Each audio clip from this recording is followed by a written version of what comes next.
We're just about to tell me your full name and address. Was I now? Don't know, you tell me. Nah. What were we talking about before stream? Ooh, maybe it was chat. Maybe. Oh, fuck, that's right, we're outside in this. He looks like, that helmet, he looks like the human equivalent of that thing you used to get for a Game Boy so you could see it in the 90s. You know, the Yes. clip-on screen? Yep. He has one of With the those. bright lights. Yeah. With He has one of with them. batteries of their own. Oh god. Oh my god, right, it's been Absolutely so big. long, I'm gonna need to acclimate to the controls of this game, so if y'all just, That is absolutely. that doesn't help. How do I bring up my fucking, menu. Oh, there we go. Alright.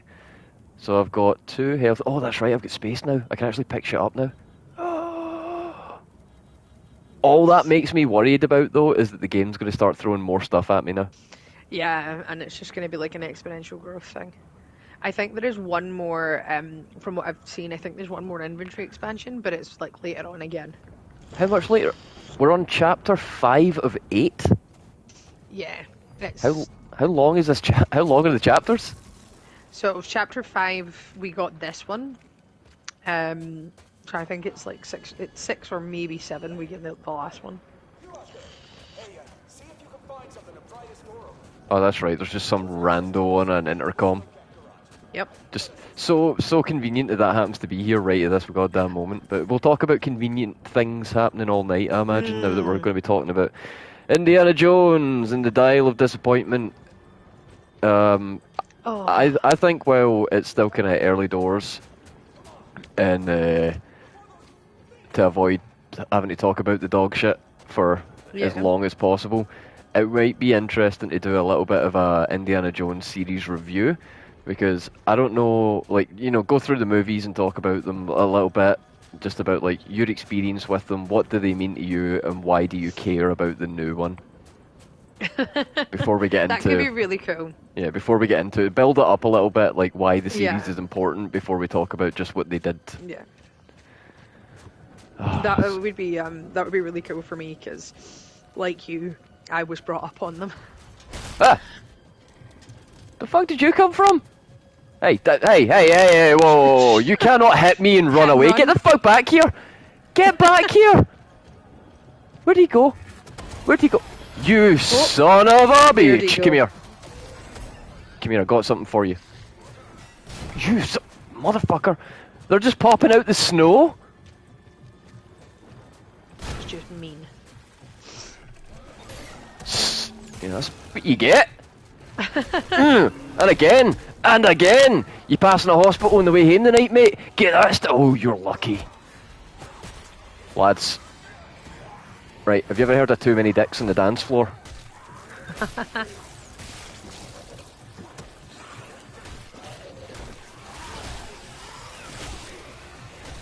If I survive this, it'll be a goddamn miracle.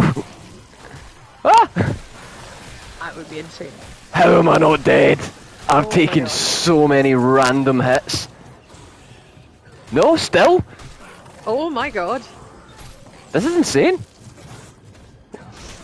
There we go. There we go. Now I get a noogie. Amazingly though. Yeah, right. Not bad for acclimating after 2 weeks not playing. That's not bad. Anyway, Yes. that little asshole pops up and tries to give me a cuddle like that again. I'm going to test the stomp in this game thoroughly. Anyway, Sounds like a plan. so Indiana Jones. What does Indiana Jones as a series mean to you? Oh, I mean, it's a very big question. I was brought up on it, like you. My dad was really into them, and I think it was his way of kind of getting us into Lucas in general, and like those kind of films, just to, you know, nudge us into Star Wars. It worked. What a But mistake that turned out to be. yeah, he was a massive Indiana Jones fan. I was far too young to see them when I did, and I think the first couple of times I was a little jumpy, but that just, you know, you grew up in the 90s, you could get away with a lot more. And yeah, it was What's that fantastic. noise? Oh, there you are. That was him. It's him. I was ready for you this time, asshole. Buy him! And Yeah, Oh, with Crystal Skull coming out, I was excited but slightly worried because sequels after that amount of time can be terrible, and I was correct. And yeah, just kind of hoped they wouldn't touch it again, and lo and behold, they have. And that is why we're here this evening. And well, I'm this is the very upset. second bad touch they've given Indy, Yep, but this hopefully one the was the last. worst touch of all. I feel like in hindsight, the first bad touch was just they were touching his thigh on the bus and it was making him uncomfortable, but this time we've just straight up put our hand right in his old man pants and Yep. just exposed them. Just exposed them like with his old man boobs that kind of hang at the end. You know the ones. They kind of droop like triangles. Yeah, they really made him out to be like, especially at the start of the new one. Oh, Just fuck, we'll after get that to kind of that. Oh my god.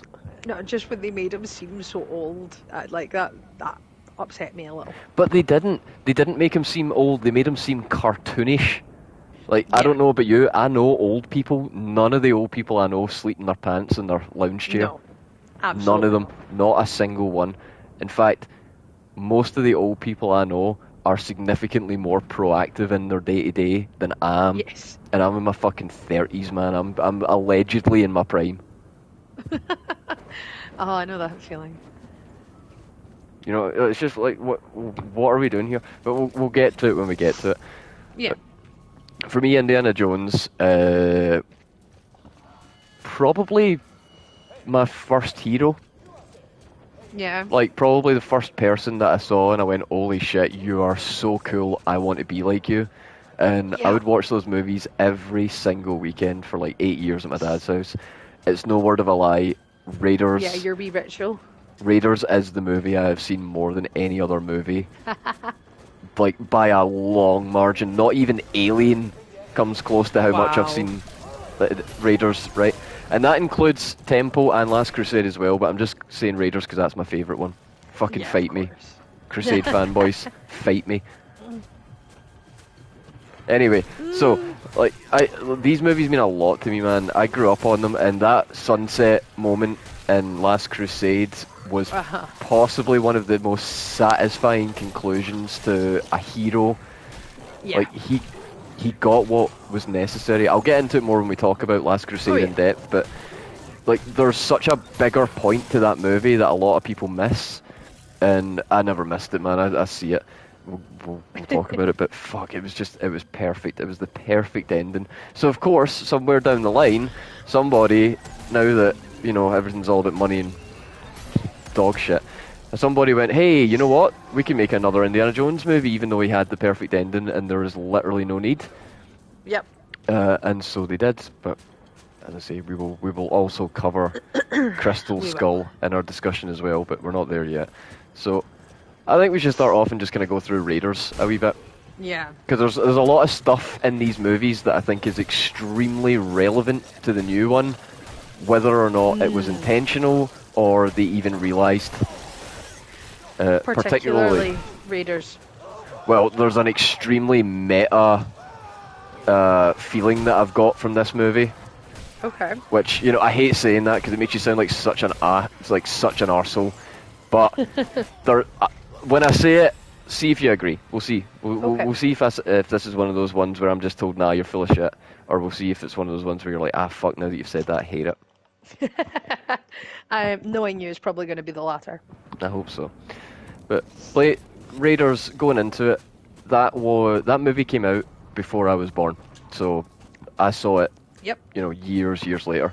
But one of the things that I noticed really early on when I was watching these movies is that anything that came out around that time period always focused on the hyper masculine manly man protag, right? It did. We had Rambo, we had the Terminator. This is when like Bloodsport was a thing, you know, like Oh yeah. yeah. So we're going into like the machismo era of filmmaking. Yeah. But then along Action comes, yeah, exactly. But then along comes Indiana Jones, and Indiana Jones is not. He doesn't look like a super built up muscular dude. You know, he just kind of looks like quite a healthy, normal guy. Yeah. You know, like he's got his shirt off. He does not look bad with a shirt off in any means, but he's also not, you know, he's not playing a washboard solo in his abs. Yeah. He's not Conan the He's a bit more. Barbarian. He's a bit more human. Yeah, no, he's absolutely something. Like I used to when I was a kid, and I'm doing that thing where I'm looking at American TV shows, going, I'm 14. Where's my beard? Exactly. You know, I was looking at stuff like Indiana Jones and going, Indiana Jones does not look dissimilar to my own father. Like that is an actual human being, achievable level of physique that a normal person who is quite physically active in their 30s can achieve with very little effort. Right? He looked great, but he looked normal. Mm-hmm. And he's fallible. He's totally fallible. Like look at take a second to go over the introduction scene for, let's go for something like, I don't know, Rambo, right? So one of the first things we see is just people talking about like, oh, he's such a badass, John Rambo, he's the hardest dude on earth, and you fucking with the wrong guy, and you know he's taken out all the cops in the forest single-handedly. It's you know, and he's just shown to be like an absolutely unstoppable machine. He doesn't even feel pain, man. No. You know, he takes that stake and he just puts that fucking bullet, puts all that gunpowder right in the hole and just burns that shit shut, man. It's one of the most mental, insane power fantasy, masculine. It's the patriarchy incarnate. So, either way, it's like such a hardcore thing. Indiana Jones introduction, he fucks up something really important, trusts the wrong people, spends most of it screaming while he runs away from tribesmen, and his first line of dialogue to Jacques, his ally, you know, his real ally in this, is, Jacques, start the plane, Jacques, start the plane, Jacques, start the plane. That's not cool, you know, like that's not him going like, yeah, don't worry, Jacques, I got the idol, we're gonna be fine, don't you worry, big man, we're heading home. Start up that plane, Jacques, we mission successful, let's go. No, that is Indy going, Jacques, we're gonna fucking die, there's a whole bunch of guys chasing me with bows and arrows, I'm fucking terrified, get me in the sky, Jacques, please, get me out here, please. And Jacques does get him out of there. However, Jacques has his pet snake, Reggie. And that is when we... Do you see how fucking... I know the snake's fucking name. That's how many times I've seen this movie. Anyway, hey, remember? So, hello. He's like, Jacques, there's a snake on the plane, Jacques. There's a snake on the plane. He's like, oh, that's just my pet snake, Reggie. And he's like, I hate snakes, Jacques. I just get chased by a bunch of motherfuckers in grass skirts with bows and arrows shooting blow darts at me. That didn't fuck me up as much as the snake, alright? Fucking get this thing away from me. And to a point where, like, his fear of snakes has become like a character thing. How many times, even in Raiders alone, he has put in a snake pit and have to overcome his greatest fear, and after it, he doesn't get up and go, hey, you know what, snakes aren't so bad. He gets up and he goes, I fucking hate snakes. Yeah, it just reinforces it for him. I hate them more than ever. I'm renewed and reinvigorated in my dislike for these fucking nope ropes. And it's so cool to see a hero who is fallible. He's scared. He's not Ray. Yeah. You know, he spent the whole start of the movie, he fucked up, he's running away, and now he's like, I'm terrified of a thing that is everywhere. Like, there are shops on most high streets that have them. Yes. And it's one thing that renders him completely terrified no matter the situation, no matter what he's doing. If there's a snake, it's 10 times worse. Yeah, exactly right. Like, there are certain situations where he probably would have got out of it okay, but the snake, his brain was fully focused on, like, get that fucking thing away from me. It's great. It's so good to see. And again, we see him run away from the tribesmen. We see that he's made deals with the wrong people. René Belloc comes up and says, there is once again nothing that you can possess that I cannot take away. That great line. And, you know, we get the sense of, like, this is a guy who has a rivalry in this world. He's extremely, like, ingrained in the dangerous archaeological discovery game. He's going to all these remote places, but he's not the only one. and even though he might be the best in terms of skill, he's not got the most money, he's not got the most Mm. resources. And again, we see him, the immediate scene after that, after he's escaped, is he is in a university, in a suit, As a teaching teacher. as a professor, with Marcus Brody standing there ready to hear all about his latest exploits, because Yep. Indy is, if nothing else, right, take away the gun, take away the hat, take away the whip, take away the globe-trotting adventures, what is Indiana Yep. Jones? He is a fucking history nerd, Yeah. and he just loves history. It's his burning life's passion. So that will be relevant later. But Oh, of course. uh, yeah, like we find out so much about this guy in just the first 5 minutes of the movie. We've learned so many interesting things. Like he is such a unique and interesting individual that you want to follow along on an adventure. And the Yeah. adventure we You do want to know follow what he him does on, next. yeah, like you want it. He is to go back to the time that the movie came out. He's the guy every guy wants to be and every girl wants to be with, even though Exactly. he's a massive bow tie wearing dork. Like, how do you do that? He was probably one of the first instances of smart is sexy. Yeah, exactly. And now we're in Oh, 2023. That has just progressed to he's the man that everybody wants to be and the man that yeah. everybody wants to be with. And that's what, well, from the first film, 50, 52 years? No, 42? Oh my god. 42, yeah, 42. Oh my god. Yeah, it was 81. That explains why the version of Raiders that I watched most was a VHS tape recording it off the Yes. TV with Good. Mm-hmm. with a hand drawn label. Yep, I was the exact same. Yep. My dad Oh, my dad straight up hand drew the Indiana Jones logo for the movie onto oh, that's the cute. the little VHS thing with the lines through it and everything. That's adorable. Is it a bad time to say you've only ever seen the Crystal Skull? Moomba, I posit to you there's no good time to say that. Oh no. Oh, that's genuinely That does it. terrifying. It explains a lot about why you like Final Fantasy VIII so much. To be fair, what did you I think mean, of Ray? What's Ray's last name to you? I might start making this up into like a questionnaire for people. So I'm like, can I be friends with you? What did you think of Ahsoka? Get to that. Yeah. So Indy is just the most amazing guy, and he's so excited to say to Marcus, like, I had it, Marcus.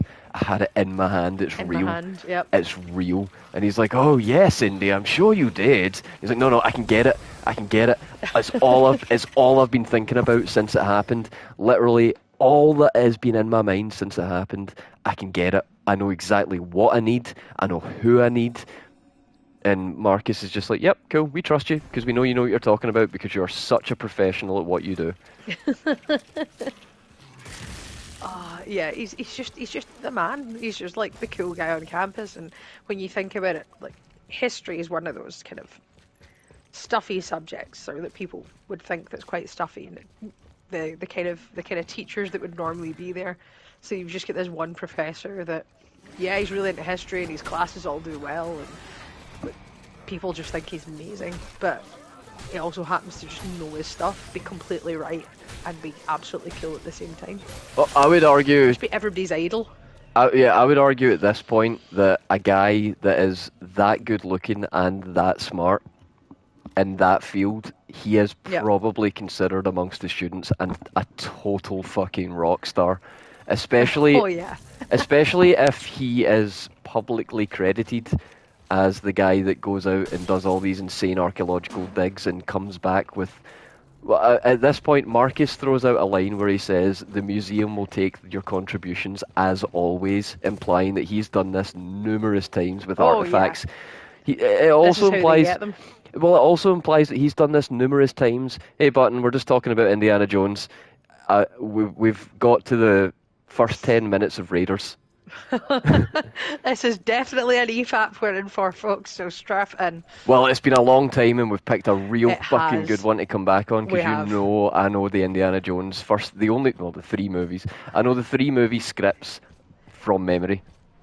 Oh, So that's insane. don't you worry about these three movies, and even a little bit of Crystal Skull. I'll take us through them. You can take the lead for the Dial a Dog shit. Oh no, I'm actually horrified. Nazis. So, I hate yep. these guys. You throw out a fucking quote in the chat from any one of the original three movies, and I'll try and tell you where it's from. Oh, now that's exciting. That'll be That's really that's how cool, confident actually. I am in my Yep. Indiana Jones. Like I'll get as accurate as I can.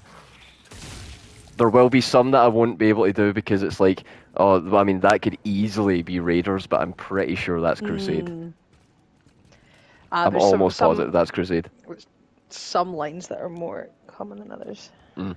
But anyway, so at this point, like Marcus gives that throwaway line where we find out that Indy's done this so many times before that it's not even like Mm-hmm. a thing for them. You know, it's like, oh, Indy's got another valuable artifact at the same value as the golden idol that was taken from the ancient temple that's still protected to this Yeah. day. Which, oh, hang on, real test of my knowledge here. Ah, and you could have them too, if only you spoke Nduku. Mm. Somebody fact check that. I'm checking. Yeah, it's something like that. Anyway, good thing I never remembered anything that ever happens in movies. Don't you worry. That's what I'm here for. I'll tell you every fucking thing, even things that you didn't realise happened in them. Sometimes, right, Emma? Oh. Right? Okay. So I've got on a historical fact check for Raiders. So in the film, they were classed, basically recorded as the Javitos tribe. Oh, Javito. Um, Shit. No, you're right. Javito It's Indians, if only you or spoke Javito. And then he or says, the Chachapoyan tribe. So apparently the Javitos, like their language, are fictional. The Yep. Chachapoyas are real, or at least they were at some point. Javito. Nah, I should have known that. I should have known that. That's on me. That's just pride comes before a fall, as they say. But just you wait till the next one. Just you wait. Anyway, so he's. It's not even a thing for Indy to come up to the museum with these incredible historical artifacts. He is from this line of dialogue, we can assume that he has done it so many times that the museum kind of expects it at this point, and they're not even really asking questions anymore. They're just like, yep, this guy has thrown us so many good things that have all been legitimate. Whatever he says it is, it probably is. It's got to be, right? Yeah, they've got like a middleman, like, so Marcus Brody being like, right, okay, we'll just get this to the museum, and then this will be done, that will be done, and your name is not mentioned, but they know who you are, kind of thing. And it's all done hush hush, but everybody knows exactly what's going on. And I will be referring to Marcus for the remainder of the series as Marcus Brody! And do you know what? If it's not racist, if John Rhys Davies does it, then I can get away with it too. Yes. Oh, him coming back as Salah, I could not believe it. And nobody said shit. No, I know, right? I've pointed that out to so many people. And they're like, what do you mean Salah is a white guy from Wales? Like, yeah, he's fucking Gimli, bruh. No, he isn't, he? Salah's from Egypt. And it's like, yeah, the character is. Yeah. Actor ain't. Nope. Not even close. It took me a while to actually register that, and probably because John Rhys Davies, that's probably the first time I saw him in a film. Yeah. And then as I got older, and then seeing him in Lord of the Rings, wait a minute, he looks awful familiar. Well, we've already skipped over one. Because right at the start of Raiders, the wee guy who says, "You toss me the idol, I toss you the whip." Yes. That's Alfred Molina. It is, isn't it? Oh my god. That's Doc Ock. Yep. Oh my god. And the guy in Temple that says, "I'm sorry, it's the best I could do at such short notice. Heavens! Aren't you Willie Scott, the famous American female vocalist? That's Dan Aykroyd. It is, yeah. Oh my god. Try to sneak in a little Dan Aykroyd past me, I'll find him. You can't hide a Ghostbuster near me, I'll find that. I know. I recognise those. I recognise them. Anyway, so, you know, Indy sets off on the next adventure. He's going to go and he's going to get the Golden Idol back from Renee, who, I don't know if he's ever actually called Renee in the movie. No, he's called it once by Marion. Once, yeah. Once by Marion in the tent is the only time we find out his first name's Renee, but everybody else for the rest of it refers to him Belloc. either Belloc or Belosh, Yes. depending on race stance. Yes, that is the Ghostbuster that he is. I feel like you're talking a whole different language. I have no idea what you're talking about. Talking about Indiana Jones and the Raiders of the Lost Ark. Classic. Yeah, the first one. Classic cinema. Beautiful. The reason cameras were invented. But so I'll speed run through the rest of Raiders. But essentially, he goes on the big adventure. The whole thing is about the quest for knowledge and understanding. We find out the Nazis are in it because they want to use historical artifacts to give them a modern day advantage in their war efforts. Indy, a man of science and an academic, wants these treasures to be put safely in a museum where they can be appreciated for what they are without being disturbed, which is extremely important. Yes. That's almost the philosophy. That's almost the philosophy of Indiana Jones as a human being, as the appreciation of things that have came before that should be appreciated for what they were without being modernized or disturbed. Yes. What happened there? No idea. It just kind of came out of nowhere. Yeah. Whoa, okay. I'm out of bullets. Something's making a lot of noise behind me. Kinda scared to turn around.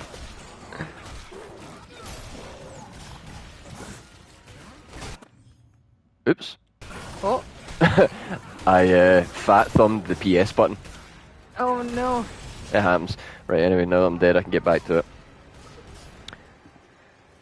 So, yeah, that's a huge part of what makes Indy who he is, the appreciation of historical artifacts, their value, and their place in history. He never tries to take something to re-establish it in modern society. No. He never is trying to, like, make a... Now, this is an important one that will come up in a bit. Indiana Jones has never, not once in the entire franchise, not even in the bad ones, sold an artifact for profit. Not a single instance. Not even to get the money. The only time it has ever been said that Indiana Jones has been given money specifically for the artifacts is when he says he will sell some stuff to the museum, good pieces, so that he can fund an expedition for an even greater find. Yeah, exactly. Yeah. Oh, wow, that's a great shot. Oh. He's never once in his career taken money for personal gain. Like, he lives in kind of a shithole. Right, so it's never like lap of luxury, which when you think of just how good he is and like clearly how prolific he was at finding these things, he could sell that, make a lot of money and live very, very comfortably without having to work if he had that kind of skill set. But he doesn't. It's absolute madness to me what we are going to discuss in just a wee bit is even a thing that somebody dared to posit as an idea. Yeah, that's one way of putting it. Like, see, the more, especially because we're going over Raiders first, because obviously we are, but especially because we're going over Raiders, there's more points that are jumping, like just jumping to the top of my mind about Dial of Destiny that are making me even more annoyed. I'm going to hate this before we even get to it. There's a reason that I wanted to go over the previous movies. I thought it was incredibly... Like, because a lot of people might see Dial of Disappointment without having actually thought about how we got to this point. And if you Yeah. just take it as an isolated movie on its own, it's still dog shit. But as part of the Indiana Jones canon, it's offensive. Oh, big time. And obviously, like, Indiana Jones is very important to me, so I am thoroughly offended by this movie. It's basically going to be me whenever they bring out a movie adaptation of Harry Potter and the Cursed Child. I'm not going to shut up about it. You saw a Mythbusters episode about Indy? What were they busting? Oh, interesting. Was it the fridge? Was it the fridge? It was the fridge, wasn't it? It's the only thing they could test that isn't going to be... I think What? it might have been the fridge. What else are they going to test? They're going to be like, hey, today on Mythbusters, we built a functioning Ark of the Covenant, and we're going to see if we can melt 30 men's faces at a distance. Oh. I'm trying to think that maybe, I don't know, like whips and how whips work, but I think that's well documented, isn't it?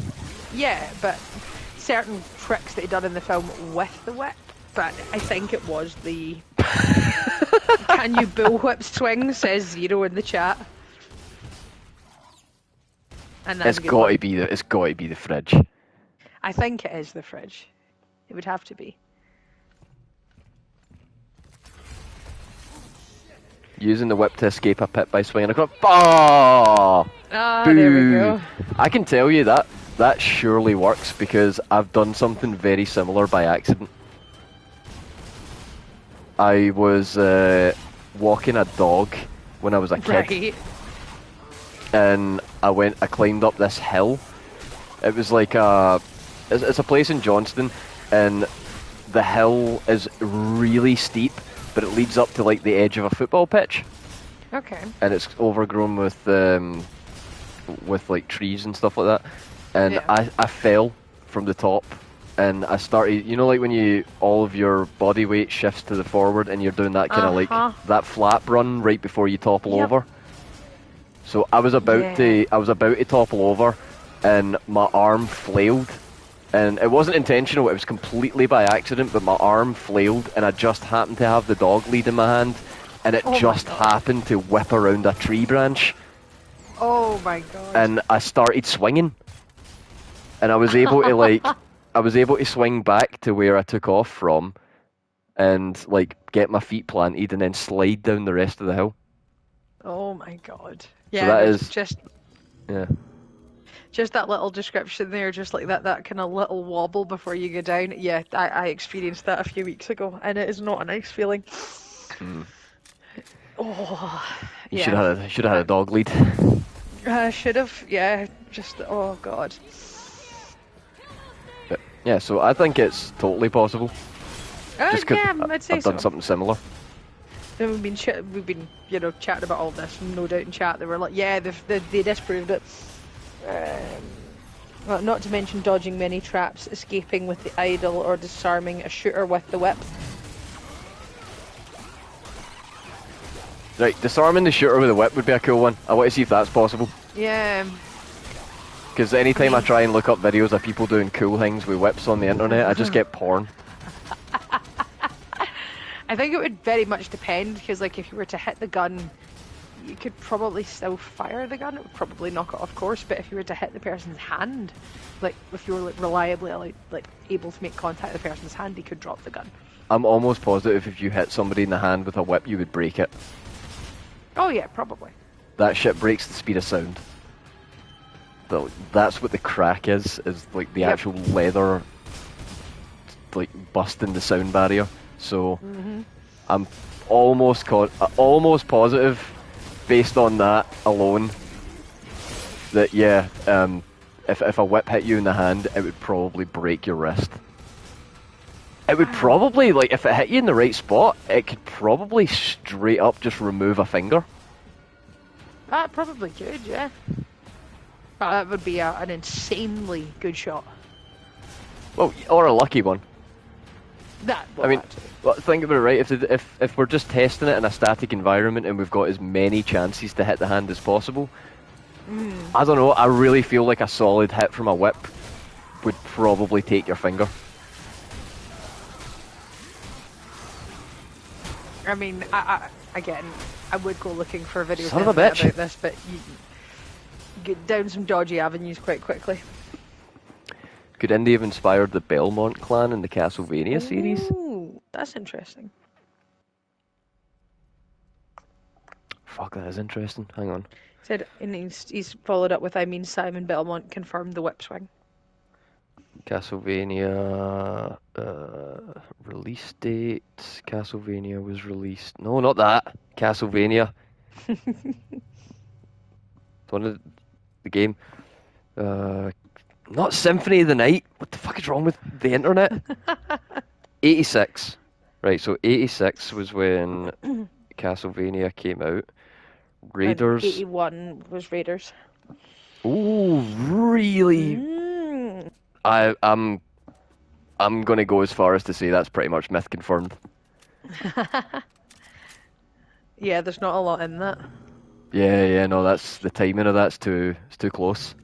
Yeah, it seems like there might be a connection between Indy and Simon Belmont. Which I'm not mad at all. No, I'm mad at the Belmont clan right now, but it's just because Castlevania Nocturne was dog shit. Oh. Oh, so annoying. That's We'll a get to shame. that another day. But yeah, so Indy at the end of it, Indy manages to recover the artifact, gets it back. The whole thing with Marion, that was probably my favourite Indiana Jones relationship. Because here's the thing, right? Indiana Jones is almost, you could sell him as academic James Bond. Oh yeah, hands down. Like, this is James Bond, but instead of relying on gadgets, he's just really smart and he has a lot of tenacity. But so many of Indy's adventures, he would have been just dead. He has no gadgets or anything like that. That's another distinction. His gadgets are his brain and his knowledge of ancient mechanisms that he uses to get through all of these situations. Which again, possibly the first interpretation on screen of smart is sexy.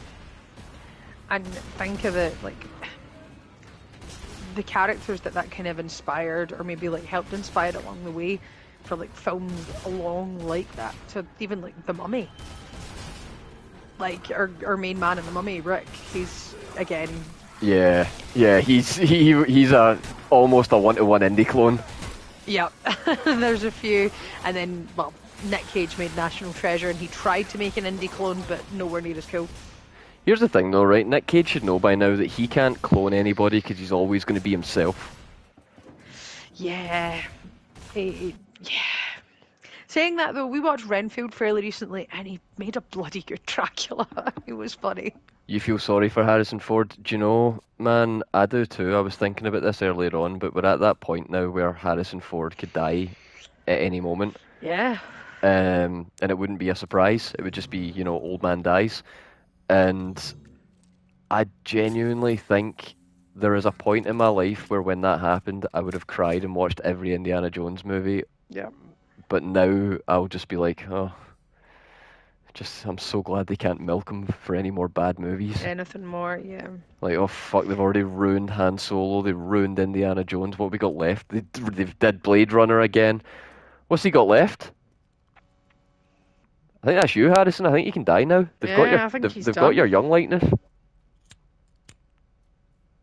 And I've just checked, he's 81, so he's getting up there. That's what I mean, like, his legacy is fucked. Which is a real shame. Well, we'll get to why it's actually bitterly ironic. Told you, point to make. Not an original point, I've heard it being made by other people, but it's certainly poignant, and I think it's probably the truest take on the matter. But anyway, moving on to Temple of Doom. For a while, this was considered the bad one. Isn't that amazing to think? Because have you watched Temple recently? In the last couple of years, yeah. It's fucking great. Yeah, it's so good. And I loved it as a kid. And it was the kind of the darker one, the scarier one. Oh yeah, because you had Mularam. Oh, yeah. Mularam is such an interesting villain. Especially when you could, look who the villains of the series are, right? Up until this point. you have got Renee Bellot, you've got Mularam, and then the third one, you've got, what's his cooking? Oh, yeah. Walter Donovan? Oh, yeah, that sounds right. Yeah, Donovan.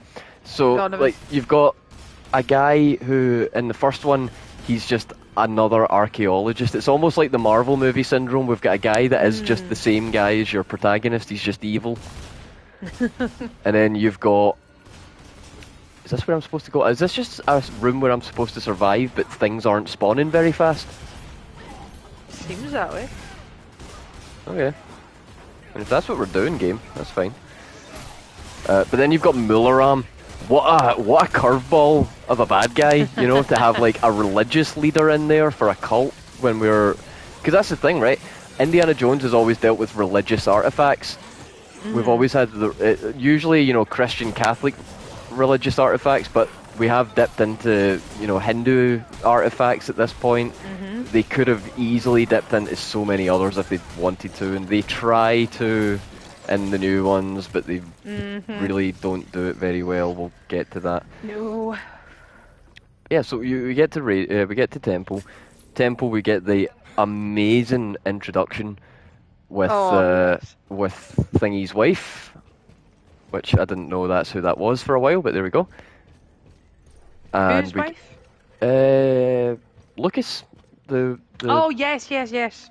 Willie Scott, her actress is George Lucas's wife, or at least Kate was at the time. Capshaw. Yeah. Willie Scott, easily the worst of the female counterparts to Indiana Jones in all of the movies, or so I thought. We'll get to that. But yeah, she was the does this awesome introduction with a song that, like, I know that's a famous song, but for me that's always going to be an Indiana Jones song now. And even if it's played in English, I sing that shit in Mandarin. Like, that's the version that I fell in love with and heard a billion times, so I'll always try and listen to the Mandarin version that they sing. It's awesome. And the name of the club was? Start a Temple of Doom. Yeah, I know, I'm trying to remember. It is a Star Wars reference. Is it? Yep, Club Obi-Wan. Is it? Yeah. I never knew that. That's new information to me. I've always missed that. See, in the past when we did Harry Potter, I was the super fan. This time around, it's interesting because I also absolutely adore these movies. We'll need to activate both to open the gate. That's super cool. Yeah, no, that's super cool. Okay, get over I had no idea. That's great. Man the first switch. And it also introduces, at the start of that film, Short Round, who I just absolutely adore as a character. And Oh yeah. a lot of it comes, I've obviously realised now, a lot of it comes from the actor, and fair enough, he was in Goonies and stuff like that as well, but seeing him as a grown man now, because he's been in like Everything Everywhere All at Once, and he's getting some really prominent roles now, he's just that kind of person in real life, and he's just adorable. I'm going to talk about him at length later on. Oh no. Yeah, That yeah, doesn't sound good. I've got a lot to say about him. Not him as a person or as an actor, but as an opportunity. So, Right. look forward to that. Okay. I will. Yeah, so I get Temple, we get Short Round, easily one of the best side characters. Looking at side characters we've had so far, in Raiders we got Salah. Oh my god, Salah. Salah is Egyptian Gav. Which I love that being a Gav is now just an established thing. Yep. But he is Indy's Gav. He's just the best person to have with you. But even said that, I wasn't mad that he wasn't in Temple, and Short Round is equally as... I hate kids. I fucking hate kids. I hate them just in general. In media, they suck, right? They're sticky little resource drains, they're bastards. But as soon as Short Round's like, "You call him Dr. Jones! Shut up, lady!" And he's driving the fucking car. He's got the big blocks on his feet. There's feet, yep. He's telling people, he's like, "Get out the way! Get out of the way!" Telling people, Just like grown-ass driving like adult a drivers. maniac, yep. Oh, he's a genius. And then he's like, Indy's fishing around for the antidote, and he's a little shithead. "No time for love, Dr. Jones." Are you dick? The man is dying. Yeah. The man's dying, and you're taking shots at him. Oh, and Like, love 'em. it's genius, and that's the thing with like kids in movies. If you get one that's just get that special something and just talks to the other actors like they're an adult as well, it just works. And It's the scene it when doesn't they're happen in. very often. It's the scene when they're in the jungle playing cards, Oh my god, yes. and they're playing cards, and he's just like, "You motherfucker, you cheat, Dr. Jones, you cheat. I'm not playing with you anymore. You cheat." And he's just like, "Oh man," and he's like, "Oh come on, kid, it was just, oh come on, kid." He's like, "No, fuck you, that's not cool, Indy." Yeah. Yeah, it's not cool, Indy. Love him. Love talking about Oh, Short adorable. Round. Such good Yep. memories. See these characters that you get these feelings from, hold on to them because they'll disappear from the Yeah. franchise. Oh, completely. Anyway, And Willie as well, as much as she was like annoying and whiny and moany and like a good bit when we were on our way into the jungle, and it was just constantly whining and "Oh, Indy!" Like you just, she was so infuriating, but at the same time you were like, no, I kind of like her. She was endearing in some kind of way. yeah, I guess so. Maybe I always liked her just because her and my gran had the same hair. Oh, brilliant! But you know, that's when you're a kid, you don't need Yeah, much of more than course. that, to be honest. Nah, you draw parallels. Anyway, so Indy, after escaping from, this is the thing, Indiana Jones movies used to do this so well. They used to always have Yep. the MacGuffin that leads to the like. We almost start each Indiana Jones at the end of a different movie. Yeah, like the See how story's it still resolves. Yeah, see how it resolves, and then the implication that I always got was that Indy's just sort of constantly snowballing through these treasures. So we see him at the end of one exchange, and then we get immediately onto the next one. He's trying to get away. He gets onto the plane. He gets dropped out of the plane. Does the whole boat survival thing, which at the time was a bit like, whoa, that was insane. There's no way you could survive that. And then after seeing the fridge, I'm just like, yep, parachute out a boat. Cool. Yep. Makes sense. We get there, and immediately, like, I think they did so well here to show the three different layers of approach to a situation like this, because you've got Willie, who is being the typical like white person in a culture that they do not understand, being accidentally Yes. rude as hell by just trying to not participate in it because they're uncomfortable.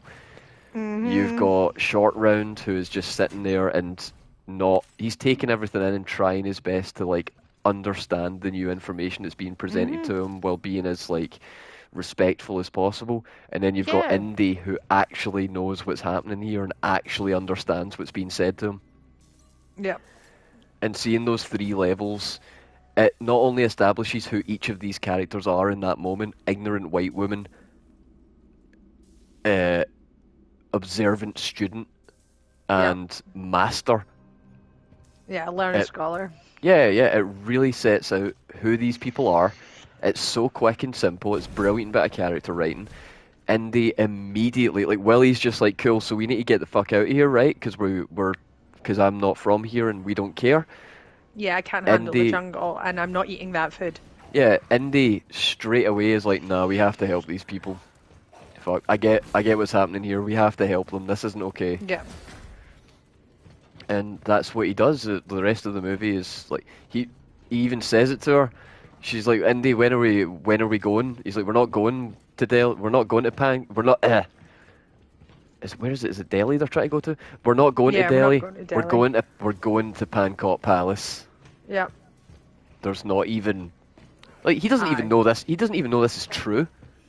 Yeah, he doesn't. This is the first time he's heard of this place, and yeah, he knows the situation. He knows what's going on, but he's never been here, and he doesn't necessarily know where he's being sent to or what he's being Well, sent into. I, th- Quite clearly. I might have missold the last part. It's not necessarily that Indy understands everything that's fully happening right here, but Yeah, he has enough cultural knowledge and appreciation. understanding. Are you alive? I don't think so. No, I don't think he is. Nah. Um, Oh, definitely not. no. But yeah, he's the one that's got enough appreciation of different cultures and experience with other cultures to not immediately start offending people and to start, getting into the local customs, which I Yeah. imagine he's probably seen some of these customs in other places and other scenarios and gone, right, well, I recognise this. This is a food offering. These people don't have much food, but they offer their food to us as guests, kind of thing. So it would be, even though Indy's fully aware that like they don't need the food as much as these people, he's still like, we have to eat it. It would be disrespectful if we didn't. Yeah, exactly. Aye. And just as you said, just in showing that, like, there's no like drawn out. Oh, we need to show you backstory on this character. We need to show you backstory on this character. It's just, yeah, this is what's happening. We're going, and you kind of almost immediately go, oh, she's going to push back on this, and the kid's just going to follow Jones no matter what, and probably going to shout at her when she tries to say no, I don't want to. And you know what? We get all that and more because these are actually characters. At least Short Round is, for sure. Like he, whoops. Oh dear. How did you do that when you were just walking past it, you fanny? I mean, that was a cool death on him. I'm happy about it. It But was. god damn. So anyway, so we got straight away. We're going to Pancot Palace. We've heard the stories. We've been told what's going on. We are going to go and help this situation. Mm-hmm. Did that just? Did? Okay, I'll pull the snowcat around. Did Go I? outside. Did I just save skip? Possibly. It's a thing in speedruns where there's certain Yeah. points where if you dip out of a game and then dip back into it, it will load you further than where you were. That's interesting. Ah well, happy accident. Alright, we'll take that. As long as it doesn't count towards a ding, we're good. That's what I mean. Unless, like, it wasn't the same dialogue, because the No. last time he said we have to push this button at the same time, and this time he pushed it and she was like, I'll get the snowcat, I'll meet you outside. So I think So we it must are be done. advancing. Yeah. Unit online. Okay, that was kind of strange. Like, if I go through this door, is that going to take me into the room that I was just in? It's the same colour. The game's like, no, what are you doing? You weren't supposed to go back this way. What are you Nope. doing? What are you doing? From this prison. From yourself. Knowing what's possible. Oh, you again? Shut up. Sick of you. So we follow Indy through his adventures in Temple of Yeah. Doom and blah blah blah. His relationship with Short Round brings him back to sanity. Short Round burns him to get him to remember who he is. Mm-hmm. We It's stop such a Lily from being cooked alive. True. That's such a sweet moment too, right? When like it's all over. Like the first thing he does is just hug Short Round. Yep. And it's not even one of those like shitty movie hugs where it's like, okay, you are supposed to, your motivation is that you care about this child, your motivation is that you care about this adult. Hug. It's like, it genuinely looks like a guy who's just like almost lost a son. Yeah. It is. It's very sweet. It's heartwarming stuff. And my heart is a cold little rock, so that's lovely. You thought I was playing Dead Space for a second? You could be mistaken for thinking it's Dead Space. It was made by the creators of the original Dead Space, but it lacks all of the charm, nuance, and fun, Yep, pretty much. and Got it atmosphere. more. And Story, oh plot yeah, points. story's a big one. Character. My sister was asking about this today, and I'm like, yeah, it's like Dead Space, if you know what that is. And she's like, oh yeah, that Dead Space looks cool. And I'm like, it's like Dead Space but worse with no story. I Yeah, no, not playing it. I met a guy at the market that I was working at. I've been listening to your story, dyeing my hair, not watching the game, but what do you think of Callisto Protocol? Oh, yeah, so a quick summary is basically what we just said. It's Dead Space, made by the Dead Space devs, but shit. Yeah. I mean, I'll do you a practical example right now, Moomba, okay? let me just line this up so I can give you a good example. You see this enemy? Right, I was not dodging, he hit me. I am now going to hold dodge. I am now holding dodge. I have not let go of dodge. I dodged again. I am going to hold dodge, still holding it. Invincible. He hit me there because he's super armored through my counter.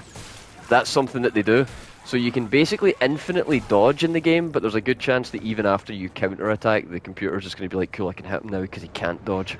And we figured this out on week 1 of streaming this because we looked up some Reddit hate, and it was something that was mentioned by nearly every person talking about this game, saying, oh yeah, the dodge thing, once you figure that out, then yeah, you're good. Did he just blink out of existence? That one didn't have an animation. Nice. Plenty of practical examples happening here. Let's try and do that again. Bow, bow, bow. I think we're getting kind of buggy. Maybe it was just that one guy they forgot to animate. Maybe. That one's real. I'm going to end up doing this and it'll be like, ding. You wasted so much time. Ah, you dick. Oh, there we go. You tried to trick me. Fucking prawns. Can't trick me. Anyway, so the whole point of Temple was we get the Shankara stones, we give them back to the villagers. Indy doesn't keep one for himself. Nope. He doesn't make the village build a fucking statue in his honor. He doesn't even, as far as it's like shown in the movie, he doesn't even really speak to them after he brings back the Shankara stones and brings back the stones, frees all their children, and then goes, see you later. Yeah, like this man is literally the savior of this village. He brought back their sacred Shankara stone, one of 3, which is, you know, that's good enough, Indy. That's alright. It's better than the none that we had. But he brings back their Shankara stone. He brings back every child in the village that has been stolen from them. This man is a local folk hero for the rest of time. And all the dialogue that is exchanged between them is, now you see the power of the stones. Yes, I do. Yeah, and that's it. That's all the dialogue that happens. It's even better when you think of all of the other things in the movie that have led up to this point, including, but not limited to, the most used line of dialogue in the movie, the catchphrase and almost the tagline of the movie, why are we doing this? Fortune and glory, kid. Fortune and glory. And what does he do at the end of the movie? He does the right thing for absolutely no fortune and no nobody outside of that village is ever going to know what he did. Short Round's never going to shut up about it. Yeah, but like, of course, I imagine Short Round has already told a billion stories about Indy and people are just sick of it. Oh, and they just don't believe him. And like, he comes back a few weeks later and like, where have you been, Short Round? Like, oh, I actually got to go on one of Dr. Jones' adventures. And we ended up in the middle of nowhere, and then we went to this big temple, and then I had to eat monkey brains. The moment he told them that the abseiled in a inflatable dinghy out of a crashing plane down the side of a mountain, they're just like, oh yeah, tell me more, kid. Oh, did you? And then what happened? You know what I mean? Like, nobody's going to believe this story. Oh, that's so cute. So he's not got any glory from it. He's not got the fortune. And even though he's been saying the entire time, all I'm in this for is the fortune and glory, he proves with his actions that that's not true. Oh, man. That's a hero. Yeah, a complete, like, down to the bottom hero. Just amazing. Now And we get on to Last Crusade. see, I absolutely adore Last Crusade. I am. Temple of Doom was my worst one once upon a time. And I love Raiders. Raiders is my favourite. It's the first one I've seen. Absolutely adore it. But closely followed by Last Crusade.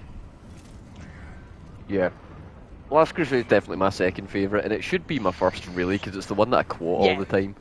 Yeah, it is. But there's just It something... is the most quotable. Raiders was the first one. Hey, look, it's Yeah. Titan Tower. Oh, yeah. And the cool thing with Last Crusade is, like, we get that little scene near the start of a young Indy. Ooh, now this is cool. This is also relevant. So, we've decided to go back into Indiana Jones' history and tell a little bit of a story about how he got to where he is right now. Yep. And in doing so, we have got a young actor, which I believe that's one of the Phoenixes? It was River Phoenix. It was River, yeah. So, River Phoenix is young Indy, what a choice. And he was so Oh, great. I I would know. have watched a whole series of River Phoenix as young Oh, Indy. how good would that have been? Right, and even as a young man with a silly haircut, we get to see so much about him. We get to see that he has always had the perspective of history belongs in a museum. We find out that he Yeah. got that from his dad. We find out that his dad is completely disinterested with the world around him, but obsessed Yep. with history. We Yep.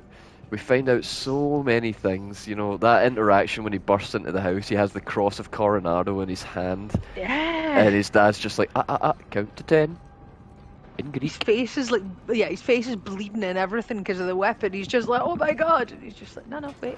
Just breathe. And he's just finishing off an illustration in his diary, and he's saying a wee mantra to himself, which is something along the lines of, may he who finds illumination illuminate me, or something like that. Yeah.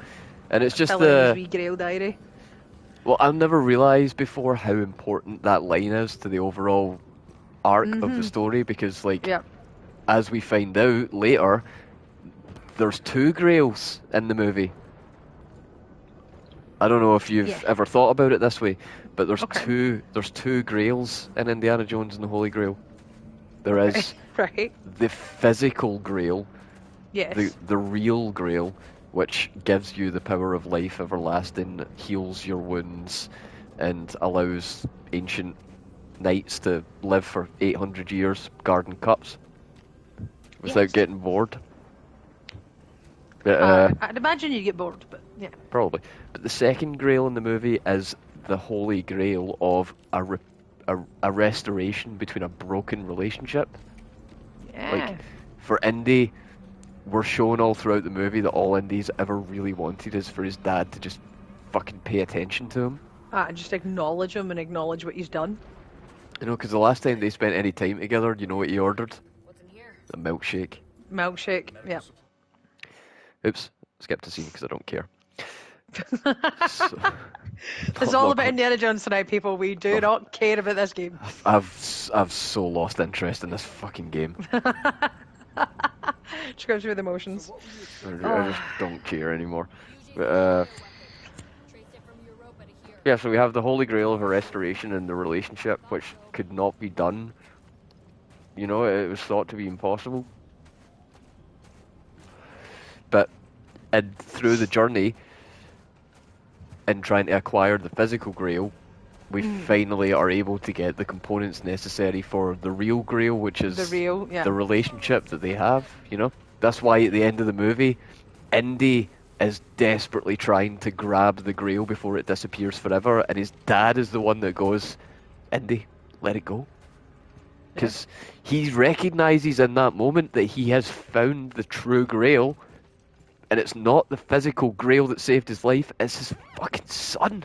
It's his Oh, kid. it's It's his actual beautiful! kid. It's beautiful! They ride off into the sunset together, and I'm tearing up thinking about it. I love these Oh, movies. It's so amazing. It I actually really is adore absolutely these amazing. movies, man. You have no idea. I'm actually shedding tears thinking about how fucking good these movies are. The Last Crusade, especially the puzzle solving and the like this time rather than it being Indiana Jones is going on a quest to find a historical artifact because it belongs in a museum, like he's he's got motive this time. He's going to save his dad, because the first he hears of it is his dad's gone missing. And Well, he that's goes to it. the house, and the house is absolutely trashed. And Indy starts frantically looking everywhere, and Marcus Brody's like, "Don't worry, you're good." And because he finds the Grail diary, and because it gets essentially mailed to him, and so he knows something's wrong. And then he's like, "Right, I now need to go and find Dad, because it's something related to this Grail quest." It's just so fucking cool. Which again, Indy has been shown at the start of the movie to be completely estranged from his father. They Yep. haven't talked in years, or they haven't spoken in years. They are not on good terms, and Indy's Nope. immediate reaction to my dad might be in trouble is, all right, well, that's it. Drop everything. I got to go make sure that he's okay, because that's Yep. who Indy is as a person. That's who he is. Yep. So his dad fucking raised him to be just about. Well, even if his dad didn't necessarily raise him to be, you know, because he never made him brush his teeth, wash behind his ears, No, do his of course. homework. He taught him to be self-reliant. Yeah. But Indy, like, is who he is. He's a good person. He's a really good person, and he's shown throughout these movies to have an extreme love and appreciation for the artifacts that he's seeking, while at Yeah. the same time valuing the people around him more than those things. Back there. Why did you do that? You know, like Exactly. he often will sacrifice the fortune and glory he claims to seek purely for the benefit of another. Ah, yeah, for somebody else, and it's really beautiful to think about. And something else that's probably quite important that we talk about with Last Crusade is we were talking about raiders, and we were talking about the Nazis looking to use religious artifacts. The way you forward said themselves. artifacts. Holy shit, did you just look down? Are you wearing a kilt? No. You got a glass of haggis? You could not have been more Scottish with the way you said that. Artifacts. Sorry, continue. It's fine. But yeah, Nazis are looking for something that's ancient, it's somewhat magical, it's an absolute pain in the arse to get a hold of, but it's some religious magical artifact that's going to help them essentially extend their power, extend their influence, help them kind of win the war. And Indy realizes quite quickly that not only is he gonna have to, go through some absolute nonsense to get his dad back, he's basically been strong-armed into finding the one, the only Holy Grail by getting into bed with Nazis. Literally. And, well, yeah, but, I mean, who would blame him? Well, certainly not his dad. Certainly not. Oh, God. He's as young as the next man. That's it. And I don't know. That's one of the best think- lines in the movie, by the way. Yeah. Go ahead, shoot her. What? No, she's Nazi. How do you know? She talks in her sleep. Then that Oh look. God, yeah, just that that look and that realization. She was brilliant as well, and kind of like meeting her in Venice and the whole puzzle in Venice with the library. Like, I live for that kind of shit, and I think it's from watching Indiana Jones films and growing up, like, loving that kind of genre of movies and that kind of historical element and finding puzzles and having to know a bit of history and, like, a bit of know-how behind it, and Oh, it it's just so much absolutely fun. tickles me. Yeah. And it's the little lines of dialogue as well, the character moments. Just there's so many great ones, even from the villains. You know, Yeah. the German commander in Last Crusade has that amazing line. You know, Elsa's just yeah. got off with Indy, and she's like, "That is how we say goodbye in Austria." And then he just walks over and he's like, "Let me show you how we do it in Germany." Yep. You didn't miss a beat, my man. Oh, it's so good. And another thing that kind of, again, harks back to kind of character development. So obviously they've been getting on and on about Indy and these snakes. When we get under the library, the first thing we come across is teeming with rats. And Indy just happens to, like, pipe up and be like, oh, like this would have stopped my dad. He absolutely can't stand rats. And it's just like another callback that even though he and his dad, like his dad basically raised him to be very self-reliant, they are still somewhat the same people. But he's became his dad in some ways. It's just a different animal. They're almost alluding to that, aren't they? Like, Yeah. and it's definitely his dad. And when he tells them about what they did, how excited he gets, you know, Yeah. like, was he there? He was there. Did you get it? Alexandretta, of course! Oh, east of the Pilgrim Empire!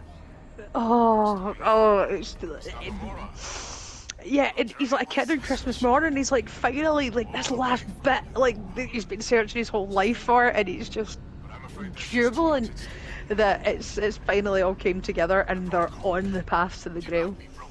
Even though they're all still panicking about the whole, Nazi threat, etc. And another beautiful moment in that scene is right after that moment of joy, Indy just says there were rats. And his face drops.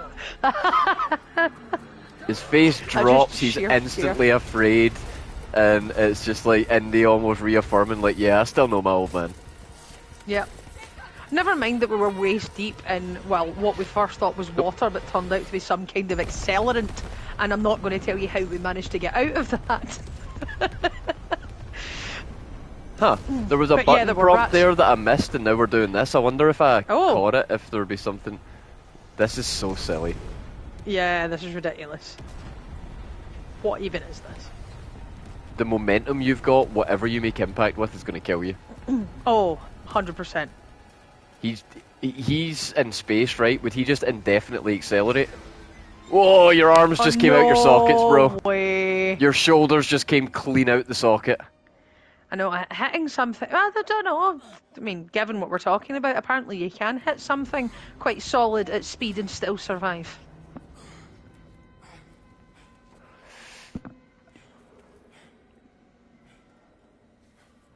No, you It was can't. a reference to Dial No, I of know. Destiny. I know, I was processing Right. it, and no, you can't. No, you can. That was the first, when you mentioned that the other night on stream, I was I had to bite my tongue because I was ready to start screaming about it all over again. He's dead.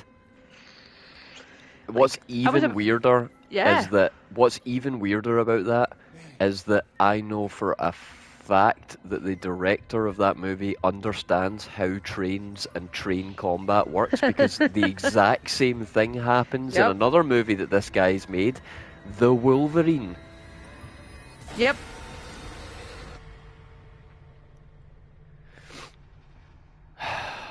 Is this what we're doing now? We're doing the whole Isaac Clarke, Apparently. he's having visions thing? Great.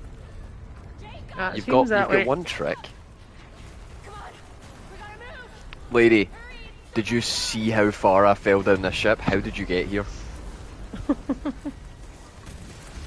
I was on the exterior and went down almost the full length of the hull.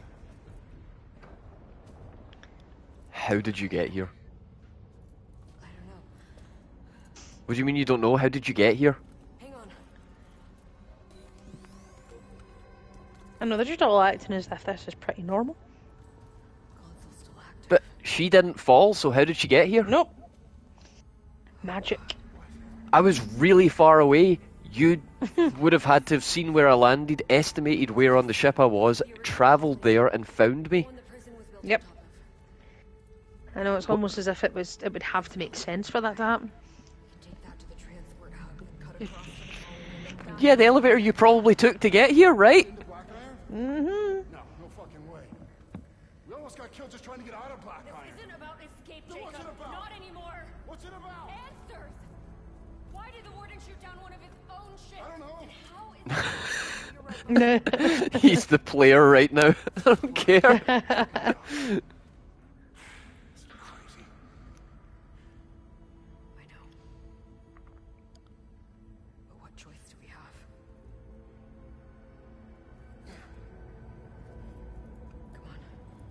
This area's not safe. No area is safe. she knows enough about the area to know it's not safe, but she doesn't actually know anything about it or like where it is. What? Oh, inconsistent. Along with the rest of Callisto. Oh, I made a mistake of drinking brew. So, where were we? We were Oh God. Last Crusade talking about how wonderful it was and talking about just amazing lines, the fantastic plot. One of my favourite bits, probably in the entire indie series, especially the originals. They're good films. When somebody kind of notices that Henry isn't calling Indy, and he goes, well, what do you mean Junior? And he's like, Henry Jones Jr. I named the dog Indiana. And The I dog. You are Yes, named after the dog. I fell about laughing. I was a little kid and I couldn't breathe because he thought the dog's name was cooler. And but at the same time, it's just fine. Oh, that's adorable. You didn't want to be called Junior your whole life. You picked your own name and decided the dog's name was cool. Like, I respected that as a kid. And it was just really cool that he rolled with that name. And you could see that tiny wee bit of embarrassment of, no one was meant to know that. Now, here's an interesting thing that I've just thought about as you've said Okay. that, right? That could almost be argued as a slight like deconstruction of the character, right? Because we've established that he's a cool guy. He's well respected by everybody. He's got the skills to back up the claims, and the legend actually matches the man. And now we've done something to go like, oh, by the way, he's a total dork, and he's actually named after a dog, and his real name's Henry Jones Jr. Ha ha ha ha ha. And it worked. It didn't actually take away from the character. It made him more endearing. How many times, and even in just a Lucasfilm, how many times have they done the deconstruction of the established hero character, and it has been a deconstruction? Yeah. Like an actual, it's not endeared you to the character, it's not been a fun moment, it's just made you go, oh, so my hero's a loser now? Cool. Yeah. I'm looking at you, Jake Skywalker. You drink that green titty milk. Fucking... Oh, I hate those movies. Oh. But yeah, no, it's super interesting because it's something that, like, hey, this super cool character isn't, like, he isn't all cool guys, you know, like, his dad's making fun of him, but at the same time you're like, that makes me like him more, and you, and this movie. Yeah. And given I'm trying to cover all the points that we need to cover, as well as the bits that we like about the films, but the important bits we need to cover, given that we're going to discuss the fifth one. Dear God. But there is a moment where they need to continue on their Grail quest, and the problem that faces them is they need the Grail diary. Henry's like, I need the book. Like, there's things that we need in there. And they have to go find it. And of course, Elsa has it. And of course, she's at a rally at the heart of Nazi Germany. And Heart! Did it again. oh, apologies. But it's just, I don't know if it's because I'm, like, used to hearing so many different accents all throughout the day that when somebody hits it with a hard Scottish, I'm just like, oh, there it is. I'm home. But I love it. Keep speaking. Okay. Normally I get pulled up for not sounding Scottish, or Scottish enough. But yeah, we end up breaking into Nazi Germany, and there's book burning, there's marching, there's all sorts of horrible stuff going on. And Of course. Indy goes, beats a few people up, as is Indy. Steals a German SS Navy the officer's uniform. Gets the book off Elsa. Disappears, and then on his way out, trying to make his way out of the crowd suddenly gets really busy around him, and then he gets a wee autograph in his Grail diary. He does, he gets a wee fan signature, he gets a wee... Oh, and it's for the big man himself. Yeah, that big man in particular, and The big bad man. yeah, the big bad one, and you just see him kind of go, just absolutely frozen and like I need to be like perfect in this moment. I can't let bug, and I hope he just doesn't happen to flick through the couple of pages and be like, oh, hang on a minute, I'd ask somebody about this. You know, if that scene was done today, it would have been like a comedy. Indy would have been like sweating and like dropped the book or something, and like the Fuhrer would have bent down to pick it up and farted. Like they wouldn't have been able to just do it the way they did it and let it be what it is. Oh 'Cause no. it's a tense scene, but it's also funny. Yeah, and it's made to be funny in like the best sort of way. And I get what you mean. I don't think they'd be able to do that these days. And I think the reason why it works is because it's not changed in any way. It's just how it would have happened in history, and Indy's just kind of there as a spectator and going, "What the hell have I got myself into?" Like we're at a Nazi book burning in the middle, at the heart of their occupation of most of the world at this point.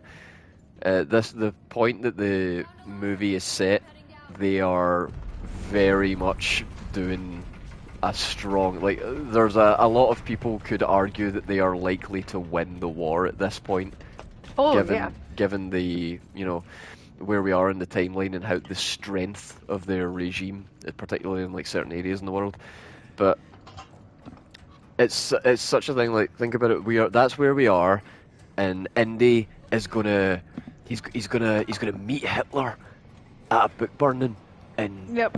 it's gonna be like, oh, is Hitler gonna burn the Grail diary? But then he signs it because he thinks he's like in his way because he's like fan. a fan, like guys, and they're like, yeah, no, we can we can shoot that'll be fine. And then they shot it Yep. and they went, what do you think? And they went, yeah, it's such a tense scene, but when it's over, you're like, oh, that was funny, wasn't it, Indy? Now modern writing, if you wanted to make Hitler funny, you have to have Taika Waititi fanning about pretending to be him, just being a giant clown boy. Oh no, it would, wouldn't it?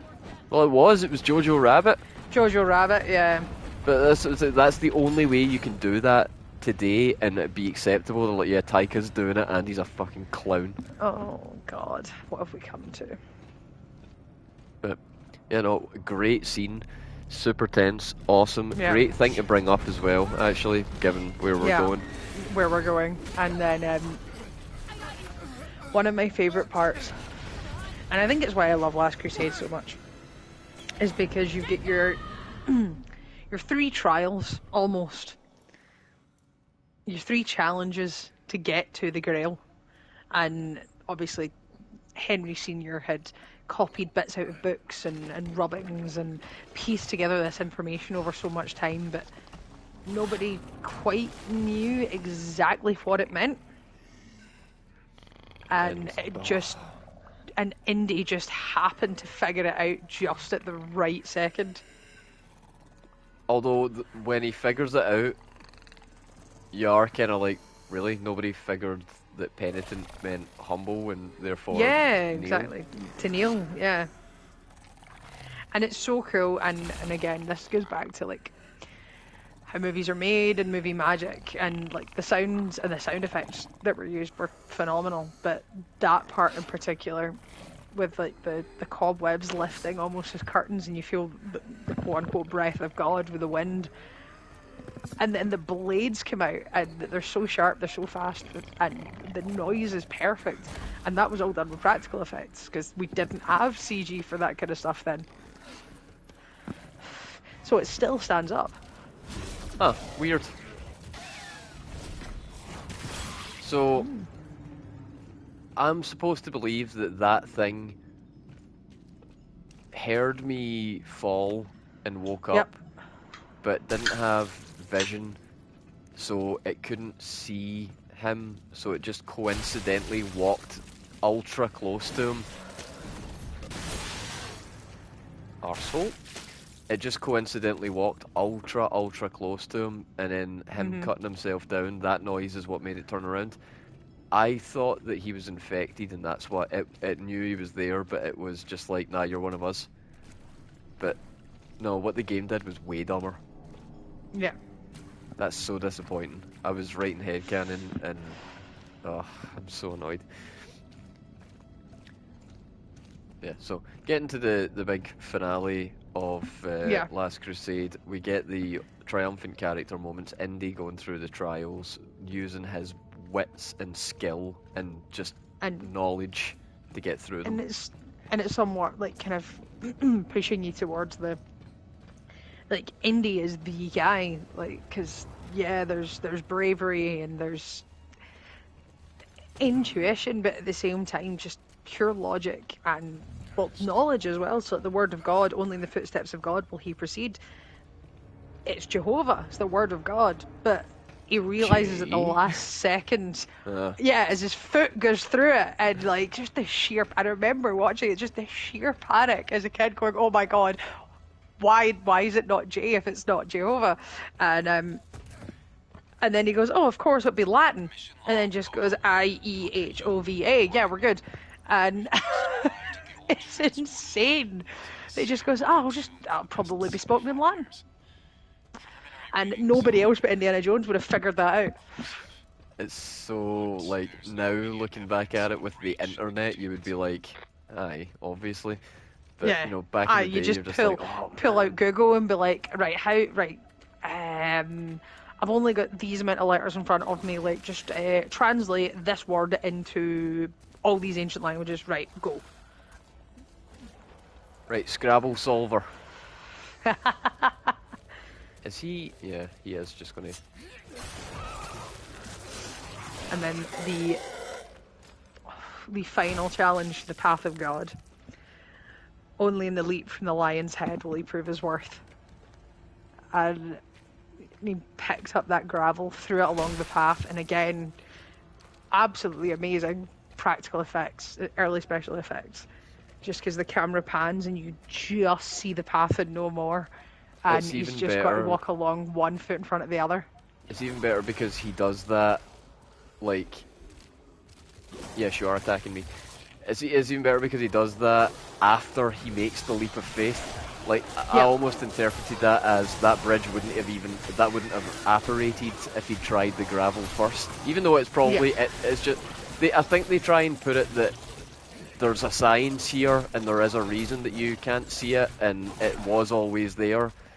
But you know, it almost ties into the magical element of everything that like only by proving his faith and doing it blind in the first place was it even there for him to see or to use the gravel on. I know that's not how it is, but that's just how I always like to read into it to give it a wee bit extra flavour. But such a cool trial, and I like as well that every time he figures one out, he also immediately figures out how to deactivate it. Yeah, And exactly. you see him doing that as he goes through. And then when we get to the end, that's how the Nazis are able to step through and meet the Grail Knight. And then we get that awesome scene where, you know, the bad guy Donovan's just like, okay, you know, it's like the most famous guy ever's cup, so it's probably pure banging. Let's go for this amazing looking one. And then Indy's just like, nah, he was a pauper, mate. He was like, which cup looks like it belongs to a carpenter? Yeah, like so clever. And well, back in the days of VHS, I remember getting up so close to the screen and being like, but there's so many of them. How is he going to know what one was right? And it was just genius. And like the old Grail Knight as well, and just being like, whoa, this guy's like hundreds of years, and he's just stayed here looking after it. It's the, And do you know, then it's his delivery and the things he says, because his first line is perfect. You know, he goes after him with the sword. He's got no strength. It's No, not like, and he and he's just got falls. a gun. He could have taken him out. And yeah, he just falls, and the first thing is just, "Ah, knew you'd come." You know, it's almost like the knight is. He's happy that it's finally over, but also sad that it's finally over. You know, like Finally over, yeah. he knows that this is the end of the road for him in one way or But another. he still knows though that it might not be, because at first obviously we don't have the guests that are back, and well, the decision still has to be made. The choice still has to happen. The knight probably knows. Like, she's probably seen people get this far, maybe, and I they've don't know. died. I think it's almost implied by him saying, "I knew you would come." I almost take that as Indy's the first one to ever make it because Well, after him, yeah. he's been waiting for someone like him to make the pilgrimage. You know, he was the strongest of his brothers. He was the wisest, Yeah. and another strong, wise man would make that journey one day, and all these, you know, hundreds of years later, Yeah. finally a man has made the journey, and his first words is, you know, "I knew you would come." I take that as Indy's the first to do it. Yeah, and Indy, absolute genius, knowing that the femme fatale would probably try and double cross everybody, and right at the last minute, she goes, "Oh, it's definitely this cup here," and just handing it over to him, and he's like, "Yes, yes, of course, you're the historian. Of course, this was the cup of Christ. Of course." And then we get that absolutely amazing, like, accelerated death, and just fantastic, even as a kid. It's probably the second best melt in the series. I'm still giving the first one to Raiders because that Raiders, was a pretty hands down. that was a meaty melt. It was. Oh, look at this decoy box. Alright, I'm going to stomp it just to see what happens, but I'm going to predict at least 2 of these 5 are going to come after me. Maybe all 5. Let's find out. Oh. Pick up the credits.